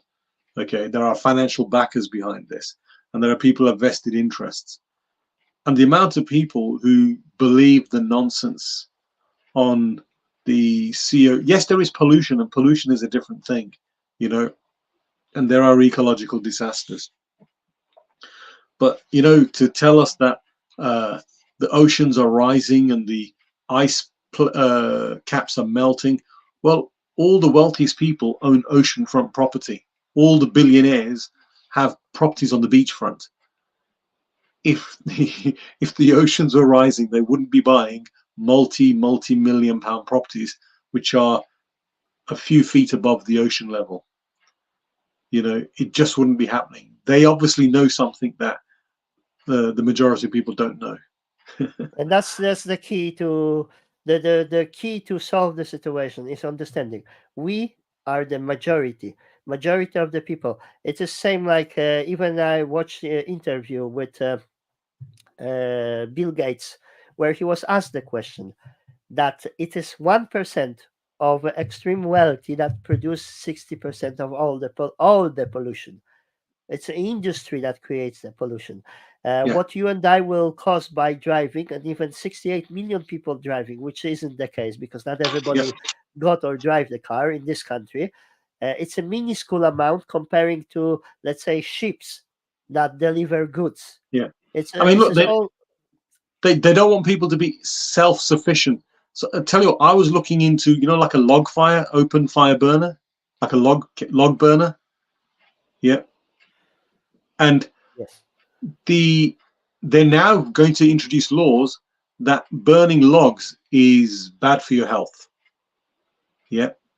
I mean, if you I've done a lot of fires and whatever in my time. I've spent a lot of time outdoors, okay, etc. Campfires and all of that, and fires to keep yourself warm, etc. But when you use dry food, there's no smoke because the wood burns really, really well. It just burns to an ash, okay. And they're trying to link false reports, just like they did with Sadiq Khan's 10,000 people died from exhaust fumes. And I now understand some city councils, they're clamping down on log burners. Why? Because you don't have to buy gas, you don't have to buy electricity. You can literally pick up logs for free. Dead wood is everywhere, or you can buy logs, but you're not burning But then gas or again, electricity. if people would understand what the propaganda is, because people say, "Oh, you're not following the science. You're not following the science," the famous from the plague time. But then the science is made up by multi-trillion industry. They just fabricate the narrative. What is the real science? Like, is this factual example? If a person like you and me are thought mixing with so many other people, we survived the plague without taking certain medical products that we are told that we will not survive without them, right? This is, for me, this is statement of truth. This is evidence, factual evidence. So if I drop the apple and this will fall down, it means there is gravity, or there is some force that caused this apple to fall. If I will do this 5 times and on the fifth time apple will go up, then it will mean that my first theory didn't work, right? So there is evidence that you can compare, but then people need to understand how we are being indoctrinated, and then that now the lie amount, it's hard to comprehend that everything that we are being fed is in some sort of a lie, that this And here's the humanity. thing, science is something that can be challenged, can be tested, and if it can't be reproduced, it's not science, because science is about being able to test things and reproduce it. But if certain scientists and certain groups who spoke differently, they were silenced, they lost their careers, some of them ended up dead. I did a video interview with Aaron Ali a few months back, earlier this year in the summer. I think it was May time, where Dr. What's the name? Dr. Rashid Buttar died. Very suspicious, his death. But what was he famous for? He was famous for challenging the narrative in a big way, and he had a following of millions, and he had plenty of on the ground evidence of his claims. But he not only did he lose his business, but he lost his life as well in very unusual circumstances. And he's a fit, healthy man. Okay. Individuals can be picked. Individual resistance will be picked, dismantled, killed. But if people understand that they cannot do this to masses, there is just sheer numbers. I was looking Power in into the it. numbers. There is like 240,000 military in UK, all the personnel, and about 160,000 police. So you've seen this yourself. Police could do nothing when there was 1 million people, and they brought all the resources they could to London. What they could do with 1 million, just 1 million, not just 1 million. You remember perhaps protest in March 21, Yeah. springtime. There was just 80,000 people, and already they were paralyzed. They Over, couldn't stop us. but 2020, they were so vicious. I mean, they were agitated. They turned their bully boys mode, because they felt. I mean, they could overwhelm people, small groups at the beginning, but just 80,000 people, and they were already done. We They were had too no many for them. power. Yes, They couldn't stop us. They couldn't block us. They couldn't stop us, and we continued. And literally another local protest. We went to submit paperwork to Barnsley police station. There was less than 30 people, and the whole police shut down the building. They were panicking. They put their rollets in their window down. They blocked the door, like if we were about to storm the building. So imagine if every town, we don't need tens of thousands, 300 people will visit their local council to put them to order, if you know what I mean. What they All can it is, do. it's just down to enough people coming together and getting organized and having an But active plan. we were saying about this imaginary scenario. If, let's say, oppressive regime push people too far, and if people will say we had this, and they will do clearance of the infrastructure or dismantling of the oppression mechanism, this can happen, and they are heading to that. I mean, it will end, in my I can opinion, one picture it. way or another. Yeah, I mean, I can picture that because there's only so much that people can take. There's only so much pressure and pain that people are prepared to take, Because and there will be enough people. end of the day, we will all be called terrorists, and we will be pressed to that point. You can only Yeah, take that much, and the same what is happening, and you were kind enough to explain to people how people in Palestine came to this. What's the situation like? If you will put yourself in somebody's shoes, if you will understand, this is so difficult because now we I got mean, this. we saw massive discrepancies and injustice between the way the Ukraine situation was portrayed and Palestine. So with the Ukraine, we welcomed them into our homes. Not just Britain, other European countries did. Okay, we welcomed these people as refugees, even though many of them were not happy and they were still ungrateful for I don't know why. Okay, they escaped to a war zone. They were funded heavily by Western countries, and we were told that we cannot tolerate annexation of lands by neighboring countries. We cannot have military invasions without any justification because that's how they painted it. But then when the Israelis do the exact same thing to the Palestinians, all of a sudden Israel has a right to defend itself from what? I don't know. They're civilians, okay. But the Palestinians, they never ever But talk about the yes, Palestinians. but bombing hospitals or bombing refugees is the way of defending. They are saying this in open. That's what I said. This is litmus paper. This is test of humanity. We cannot accept those lies anymore. And it's been going on for centuries. Those people, they build that oppressive infrastructure. The whole history is now at boiling point. It's either we will submit to ultimate slavery, or human spirit will prevail and we will have flourished civilization. It's just literally what was said on this Elon Musk podcast.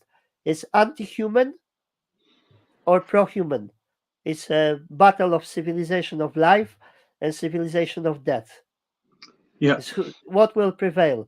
There is no running away. There is no closing eyes. It's coming one Mm. way or another, and Yeah, people need to. the time for turning a blind eye is finished. People need to wake up and start understanding that if it doesn't affect us, if these control measures and the changes that are being flooded in, if they don't affect us, they'll definitely affect our children.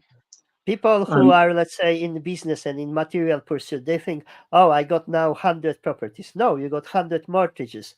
And you will get call from bank, or you will get call from local council that, Mister, you need to upgrade your EPC standard. It will cost 100,000, whatever, oh, 50,000. They will I, finish you in no time. If anybody think that they got reserves, if people like what was this Russian oligarch who owned Abramovich? yeah, So we are talking that the government could bankrupt the billionaire, yeah. billionaire. You So know, if just I tell you, you just reminded me of something. You know, when you talked about EPCs, there's a new rule that is coming in, and the banks are making this up themselves. Okay, that the energy performance certificate, for people who don't know what an EPC is, you get the banding from A to F. Okay, and the higher you are, the more efficient your energy efficiency is on your property. And it's a legal requirement now to have an EPC, energy performance certificate. If your banding is below a C, some banks are already refusing to give a mortgage. Now, this is going to be a big problem because the vast majority of properties are below a band C on the EPC. If you're trying to sell your property and you've got a mortgage on it and you can't find a buyer, eventually the bank is going to take possession of your property. And so this is a again, major. this is rocket. This is rocketeering scheme. They are making this game the way Making that the we rules up. cannot. Yeah, they're making rules up, but this is like casino. Casino always wins. The game is rigged. Well, you're Yep. thinking to follow the pattern: work hard, save, buy property, leave it for your children, provide for them. But they are making it impossible. I Yep. mentioned this example of tax. From 70%, now we're oscillating at 80, 85%. And it will only go up. They will squeeze this the way you can't imagine, because now I it's mean, starting with those ULEZ cameras, but the next thing will be your digital ID, CBDCs. They will squeeze us to impossible level. So either we will get our act together now, or we will be done. Rad, There's I no think getting I was going away. to say, yeah, absolutely. It's been fascinating conversation with you. Thank you very much for inviting me to join you. I do hope people who are watching this do share this out and get that out, because we've had some really good conversations and we brought some important issues up throughout the time that we've been speaking. And I'd be really grateful if anybody who's watching, they do share this out. Don't rely on people coming across it accidentally themselves, because the algorithms are against us. So do actively And share. it's not just this. It's not just watching the videos. It's first of all, it's speaking to everybody you know about the issue, every single one, because I believe people in my circle. If I know somebody all my life, that's the authority for me. It's not Rishi Sunak. I don't trust Rishi Sunak. I trust my neighbor. I trust my colleague from college, Yeah. whatever. I trust my schoolmate. I trust my lifelong friend. I will listen to them. They will never have this connection. That's why they're doing everything to break the society, to divide this into groups. It is what we're up against. That's why we went for so long. But I didn't this is mind, what's by the way. happening. For me, like it's a very relevant conversation, and for me, I don't mind at all. It has been a long podcast, but you know what? I've come across podcasts which are double the length of this, so we haven't broken any records. You know, um, but I was going to say, I think for me, I think absolutely fantastic. I think we've had some great conversations. I'm very, very grateful for the time that you've given on this, and let's hope more and more people. This is where it works from. We're just two people here. It's just me and you, but we don't know how many we might affect: 5, 10, 20, 100 people as a result of what discussions we've had. And like you said before, every person, every adult has probably got about 1,000 connections. Well, 1,000 people, like you say, is a million people you've impacted. So people should never underestimate the power of one, because it's never just one. It's because Just when look, you then share it on, just it look at this, multiplies. Shukeel. We've met during the protest. Yeah, we shook the hands, we've connected, we've reached out to each other a couple of times, and we've kept a connection. 3 years have passed now. Literally, we got December 23, end of end of the year. 3 years have passed, and we're still on it. We're doing everything we can. We all Mm. of us, we got our families, our businesses. We need to survive. We need to provide. They just print money. I mean, those our opponents, they got machines set up 24/7, 365 days a week. It's unfair for us. I mean, we are the resistance. They got machine rolling, organized machine to enslave us. We just need to be, we need to understand we shouldn't be in a position of resistance. because we are the majority. They should be put into order. They should be sacked from public position that they We are the don't people. represent. We are the Yeah, we're people. the people. They're working for us. If your employee doesn't do the job, is getting sacked. Simple as. We can Mm. tell them off 1, 2, 3 times, then there's procedure to dismiss them. We need to restore the balance. The world as it wasn't perfect, but it was okay. It was operating. You wanted to work, you were able to work. You wanted to boom around, you were able to do it. Yeah. I'm not saying it's a perfect world. Democracy is not perfect. Capitalism is not perfect. But that's two systems that work the best. But we needed organization. That the organization of a country, of the government, was to balance things, to provide balance with the business and public interest, or protect the borders and group nationality, etc. Protect our tribe. But they failed miserably, and they sold out. They betrayed us. Literally, those people could be sued for treason. How can you have state official working for international corporation or You know, and there was a time when that person would have been hauled in front of a court, and we've allowed this to happen because people haven't spoken up. And over the years and decades, what's happened is the people in power have become more and more corrupt, and they've been getting away with more. And we've just watched it as entertainment on the TV. Okay, and that's what I think most people just see it as entertainment when they watch politicians and people in power, being corrupt. They just see it as a story rather than these people are actually cheating us. They're robbing us. They're robbing our future. They're robbing the future of our children. You know, and I think when people start seeing and opening their mind and their eyes to what's really happening, and like you said, we don't need everybody. We just need enough. yeah, 3% of society really getting act together is enough to overturn this madness, and that's what we need. So this illusion that what poor little me can do, or there is nothing you can do, this is light, outright lie. This is manipulation, psyop, psychological control. Yes, each one of us can do a lot. Each one of us can change a lot, and Excellent. this is the message we want to send you. And the same like with Palestine, we wanted to shed more light because this is all about this awareness. How much is enough? I mean, how long will we take it? Because they cannot be more obnoxious, more murderous, more Blatant. wicked, They openly wicked. talk about. They openly talk about we're going to bomb this hospital. They don't care. This is what's staggering: is they killing on a mass wholesale basis, and they don't care, and they're killing women and children. Half of the deaths of over 20,000 are children. You know, the amount of times I've sat there and tears are falling down my eyes. You know, in fact, the first podcast I did. So you watched my podcast the other day on YouTube, Fit Pod with NASA, NASA. Anybody who wants to have a look at that. It's got some good traction now because I've been sharing. Otherwise, if we left it to the algorithm, it'd be a few hundred views. It's got 4,500, which is still not a lot, but it's, because we've been working actively, sending it to people, and they've been watching it, and then they've been sharing it. But that was a second recording. The first recording I did, we binned it because I was very brutal. I was brutally honest. And there were things that I was saying that go against the state narrative. And I would have ended up with a knock on the door. Like my friend from TikTok, Fiona's had 5 police officers at her door.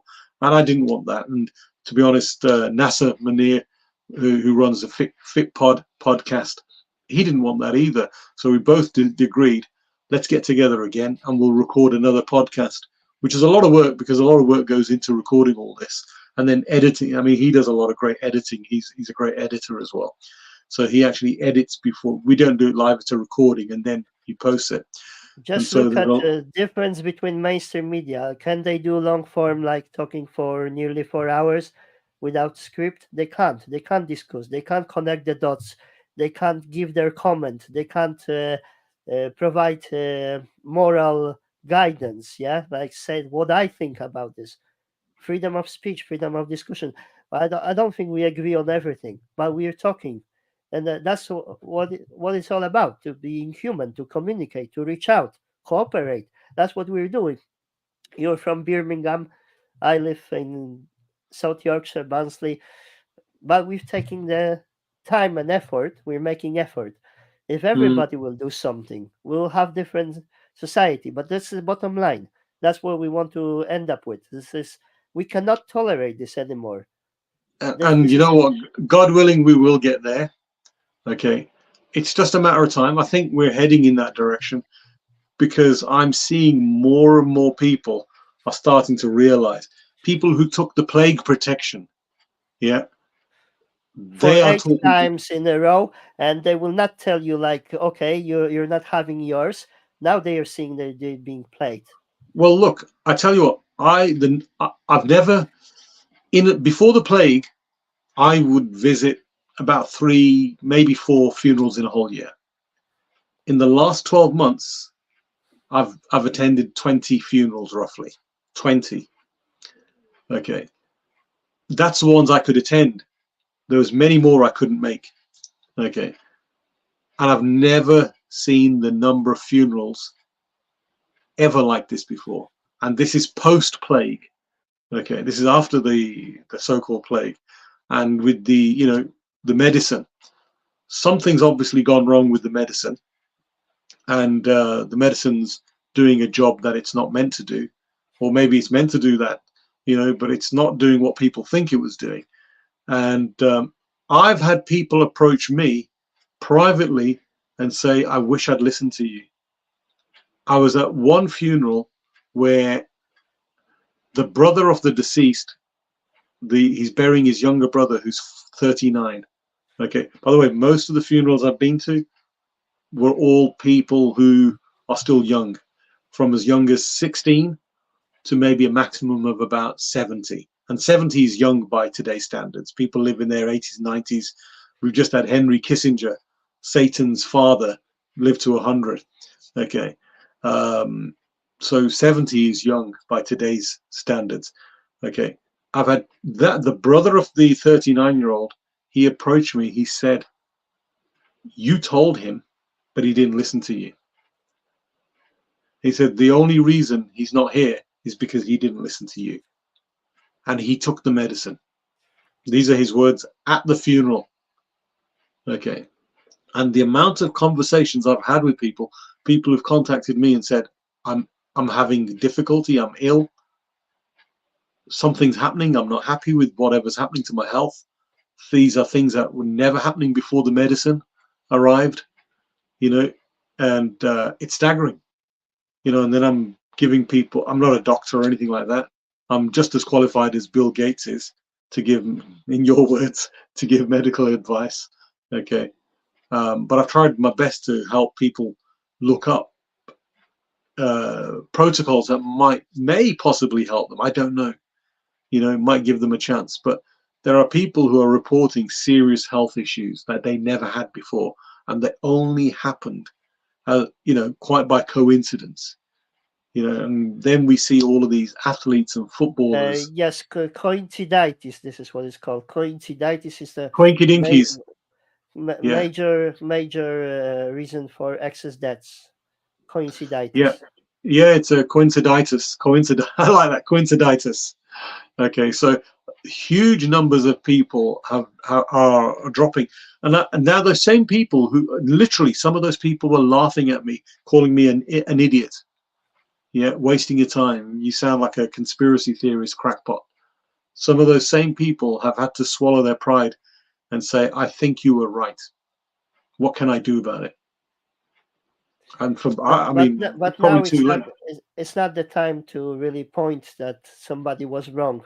We were all played, and that's the bottom line. Realization is that we people, we the power, and we need to put government, which is public servants. They're not our owners. They're not our masters. They need to be disciplined, and they need to understand what the And job people they're need doing. to answer for their crimes. They need to answer for their decisions. How did they formulate their decisions? They need to be challenged and tested. But that's the message that we cannot accept this going any further. If we will close our eyes to what's happening in Gaza, then what else we will accept? I mean, it cannot be more blatant, more vile, vicious than this. If we close our eyes, this is litmus paper of humanity. We Mhm. cannot be indifferent to this.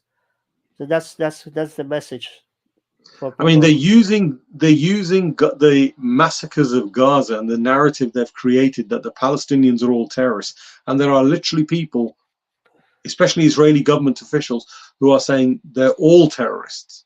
The babies who are having their heads crushed by concrete are terrorists.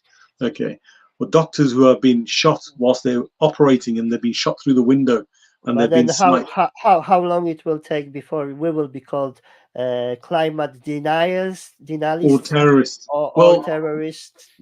my This friend this is yesterday, where it's heading. my friend yesterday, she was arrested because she does podcasts every day on TikTok on this issue, and they arrested her under the Terrorism Act. She doesn't have any weapons knowledge. She's, she doesn't know how to make any explosive devices. She doesn't know any of that. All she did was a She podcast. just calls for ceasefire and discuss the situation. Because she's discussing and bringing to people's attention the terrorism that is being inflicted upon the Palestinian people.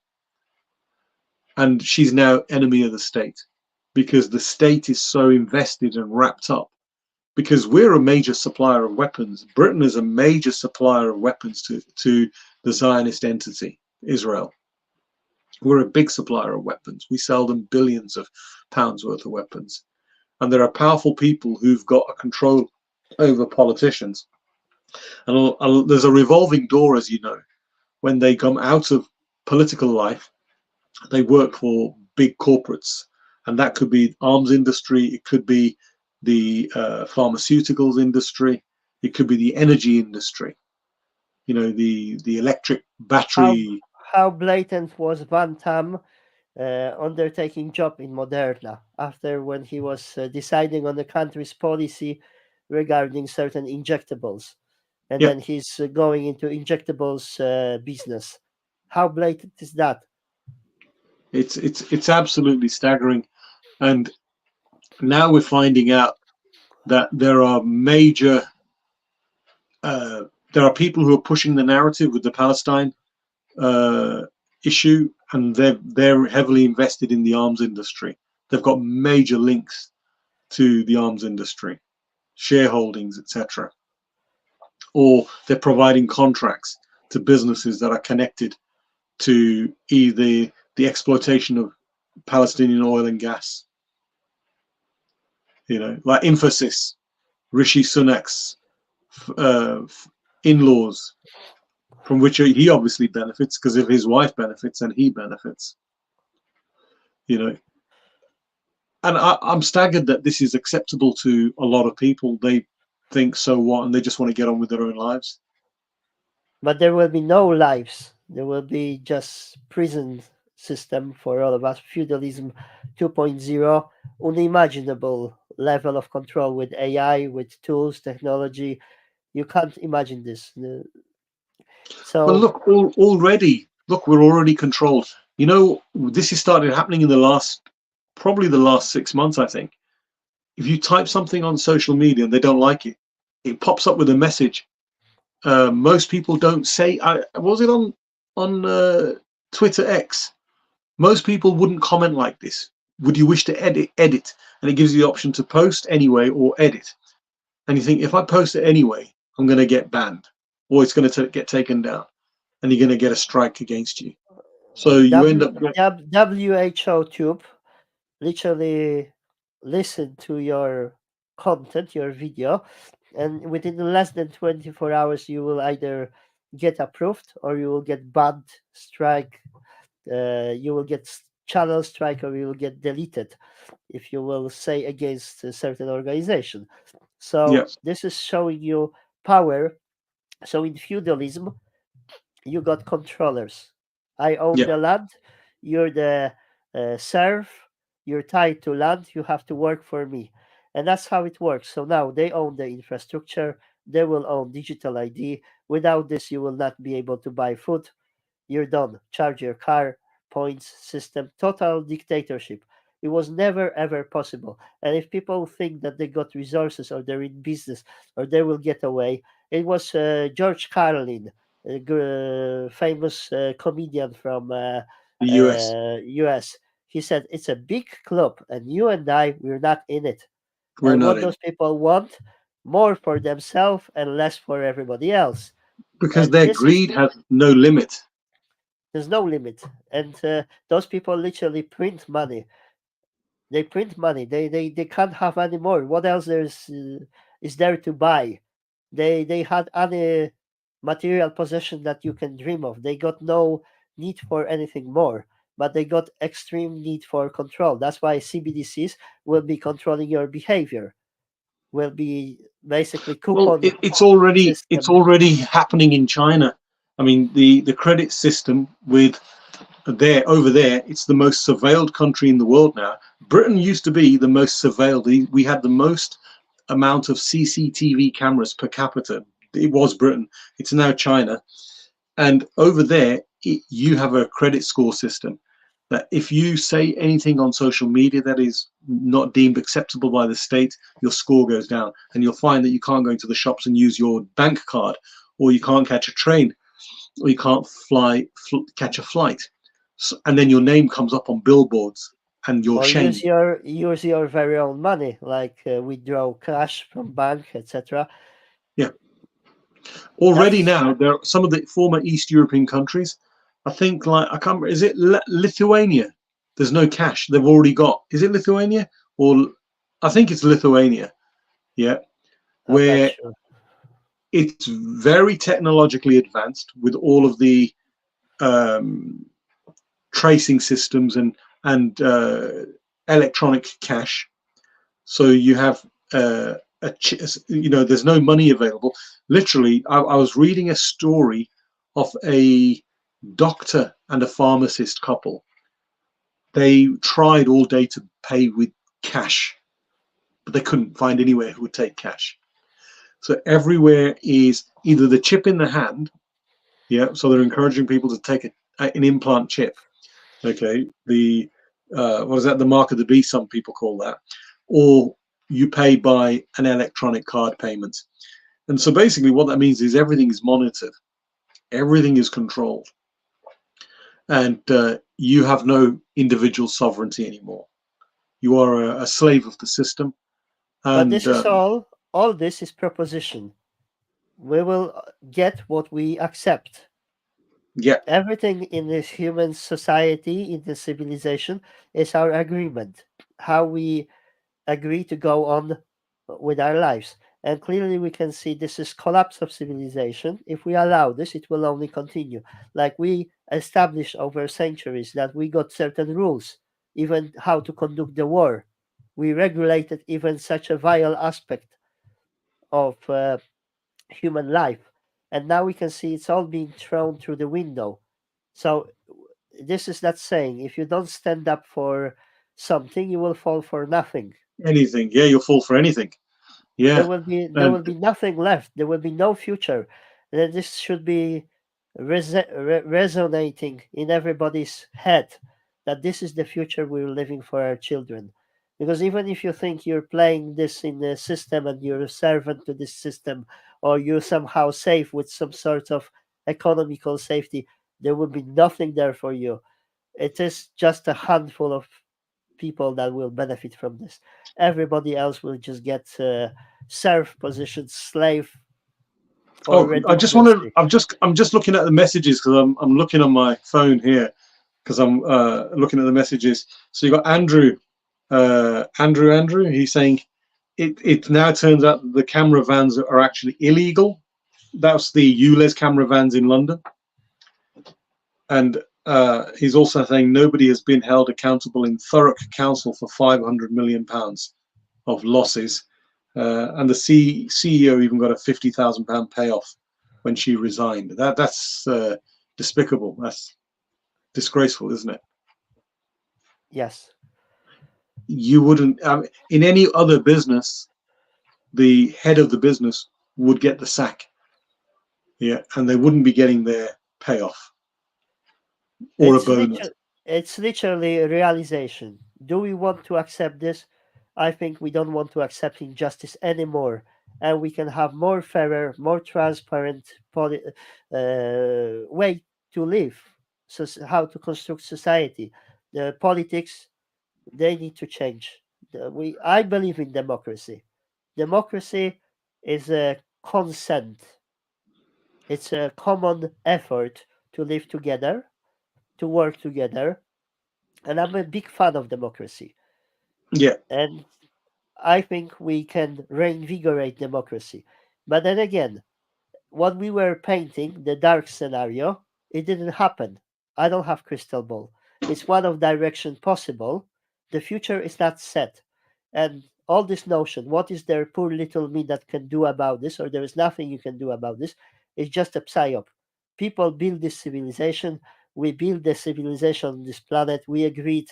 We developed all these things. Internet, planes, ships, buildings, cities, motorways, yeah, we can have better world, more humane, but we need to work toward this. There's no more delegating responsibility to somebody else. If we take charge of our Everybody own needs to do life, a little bit. yes, and then we contribute to society. Like, look, Shukil, you're 3 years into it, and nobody who we've met over the last 3 years on the streets, there's nobody going back to sleep. Whoever went to protest during plague times, those people, they're not reverting back. Nobody reverted back or changed the mind or give up. So our numbers will only grow. And like I suggested, I mean, I just told this imaginary scenario where people had enough and they just walked for a walk and they just did the cleanup. This could be another vision of the future. It's all hypothetical. We will. I've got a feeling we will get there. Like just like you said, nobody ever goes back once their people have woken up. They never leave, and they don't go back to sleep. And that momentum is growing bit by bit. And the situation in Palestine has really woken people up because they're looking at not just what the Israelis are doing. They're looking at what are the powerful Western nations doing. They're backing all of this massacre, or they're silent. And you had a vote in the Security Council at the UN. The American was the only one who put his hand up to say he votes against the ceasefire. Imagine that you've got all these other countries and there's one nation and they scupper the whole vote because you've got to have 100% all in agreement. So their vote against the ceasefire was a veto. It blocked the resolution. But people are waking up and thinking, wait there, why has he done that? Children are dying, women are dying, innocent people are dying. There are people who are sick in hospitals and the hospitals are being bombed whilst they're in the hospitals. And people are seeing this and they're asking questions, and it's triggering people's minds. But look, I think we've gone on for long enough today. Yes, yes. Thank you Yeah, very much for anybody who thank spent you. time with us. And we're looking for feedback. Uh, Again, we bear in mind we're not media professionals. We're doing bits. We're using social media, but then understand we're not professional broadcasters like BBC. We don't have this resources.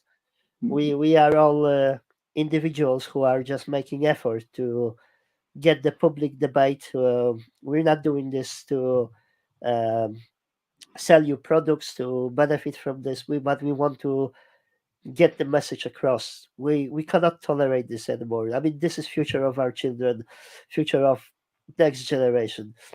How we will live, what we will Thank accept. you. This is the message we want to send across. Thank you very much for watching. Thank you, my friend. Thank you. Bye bye.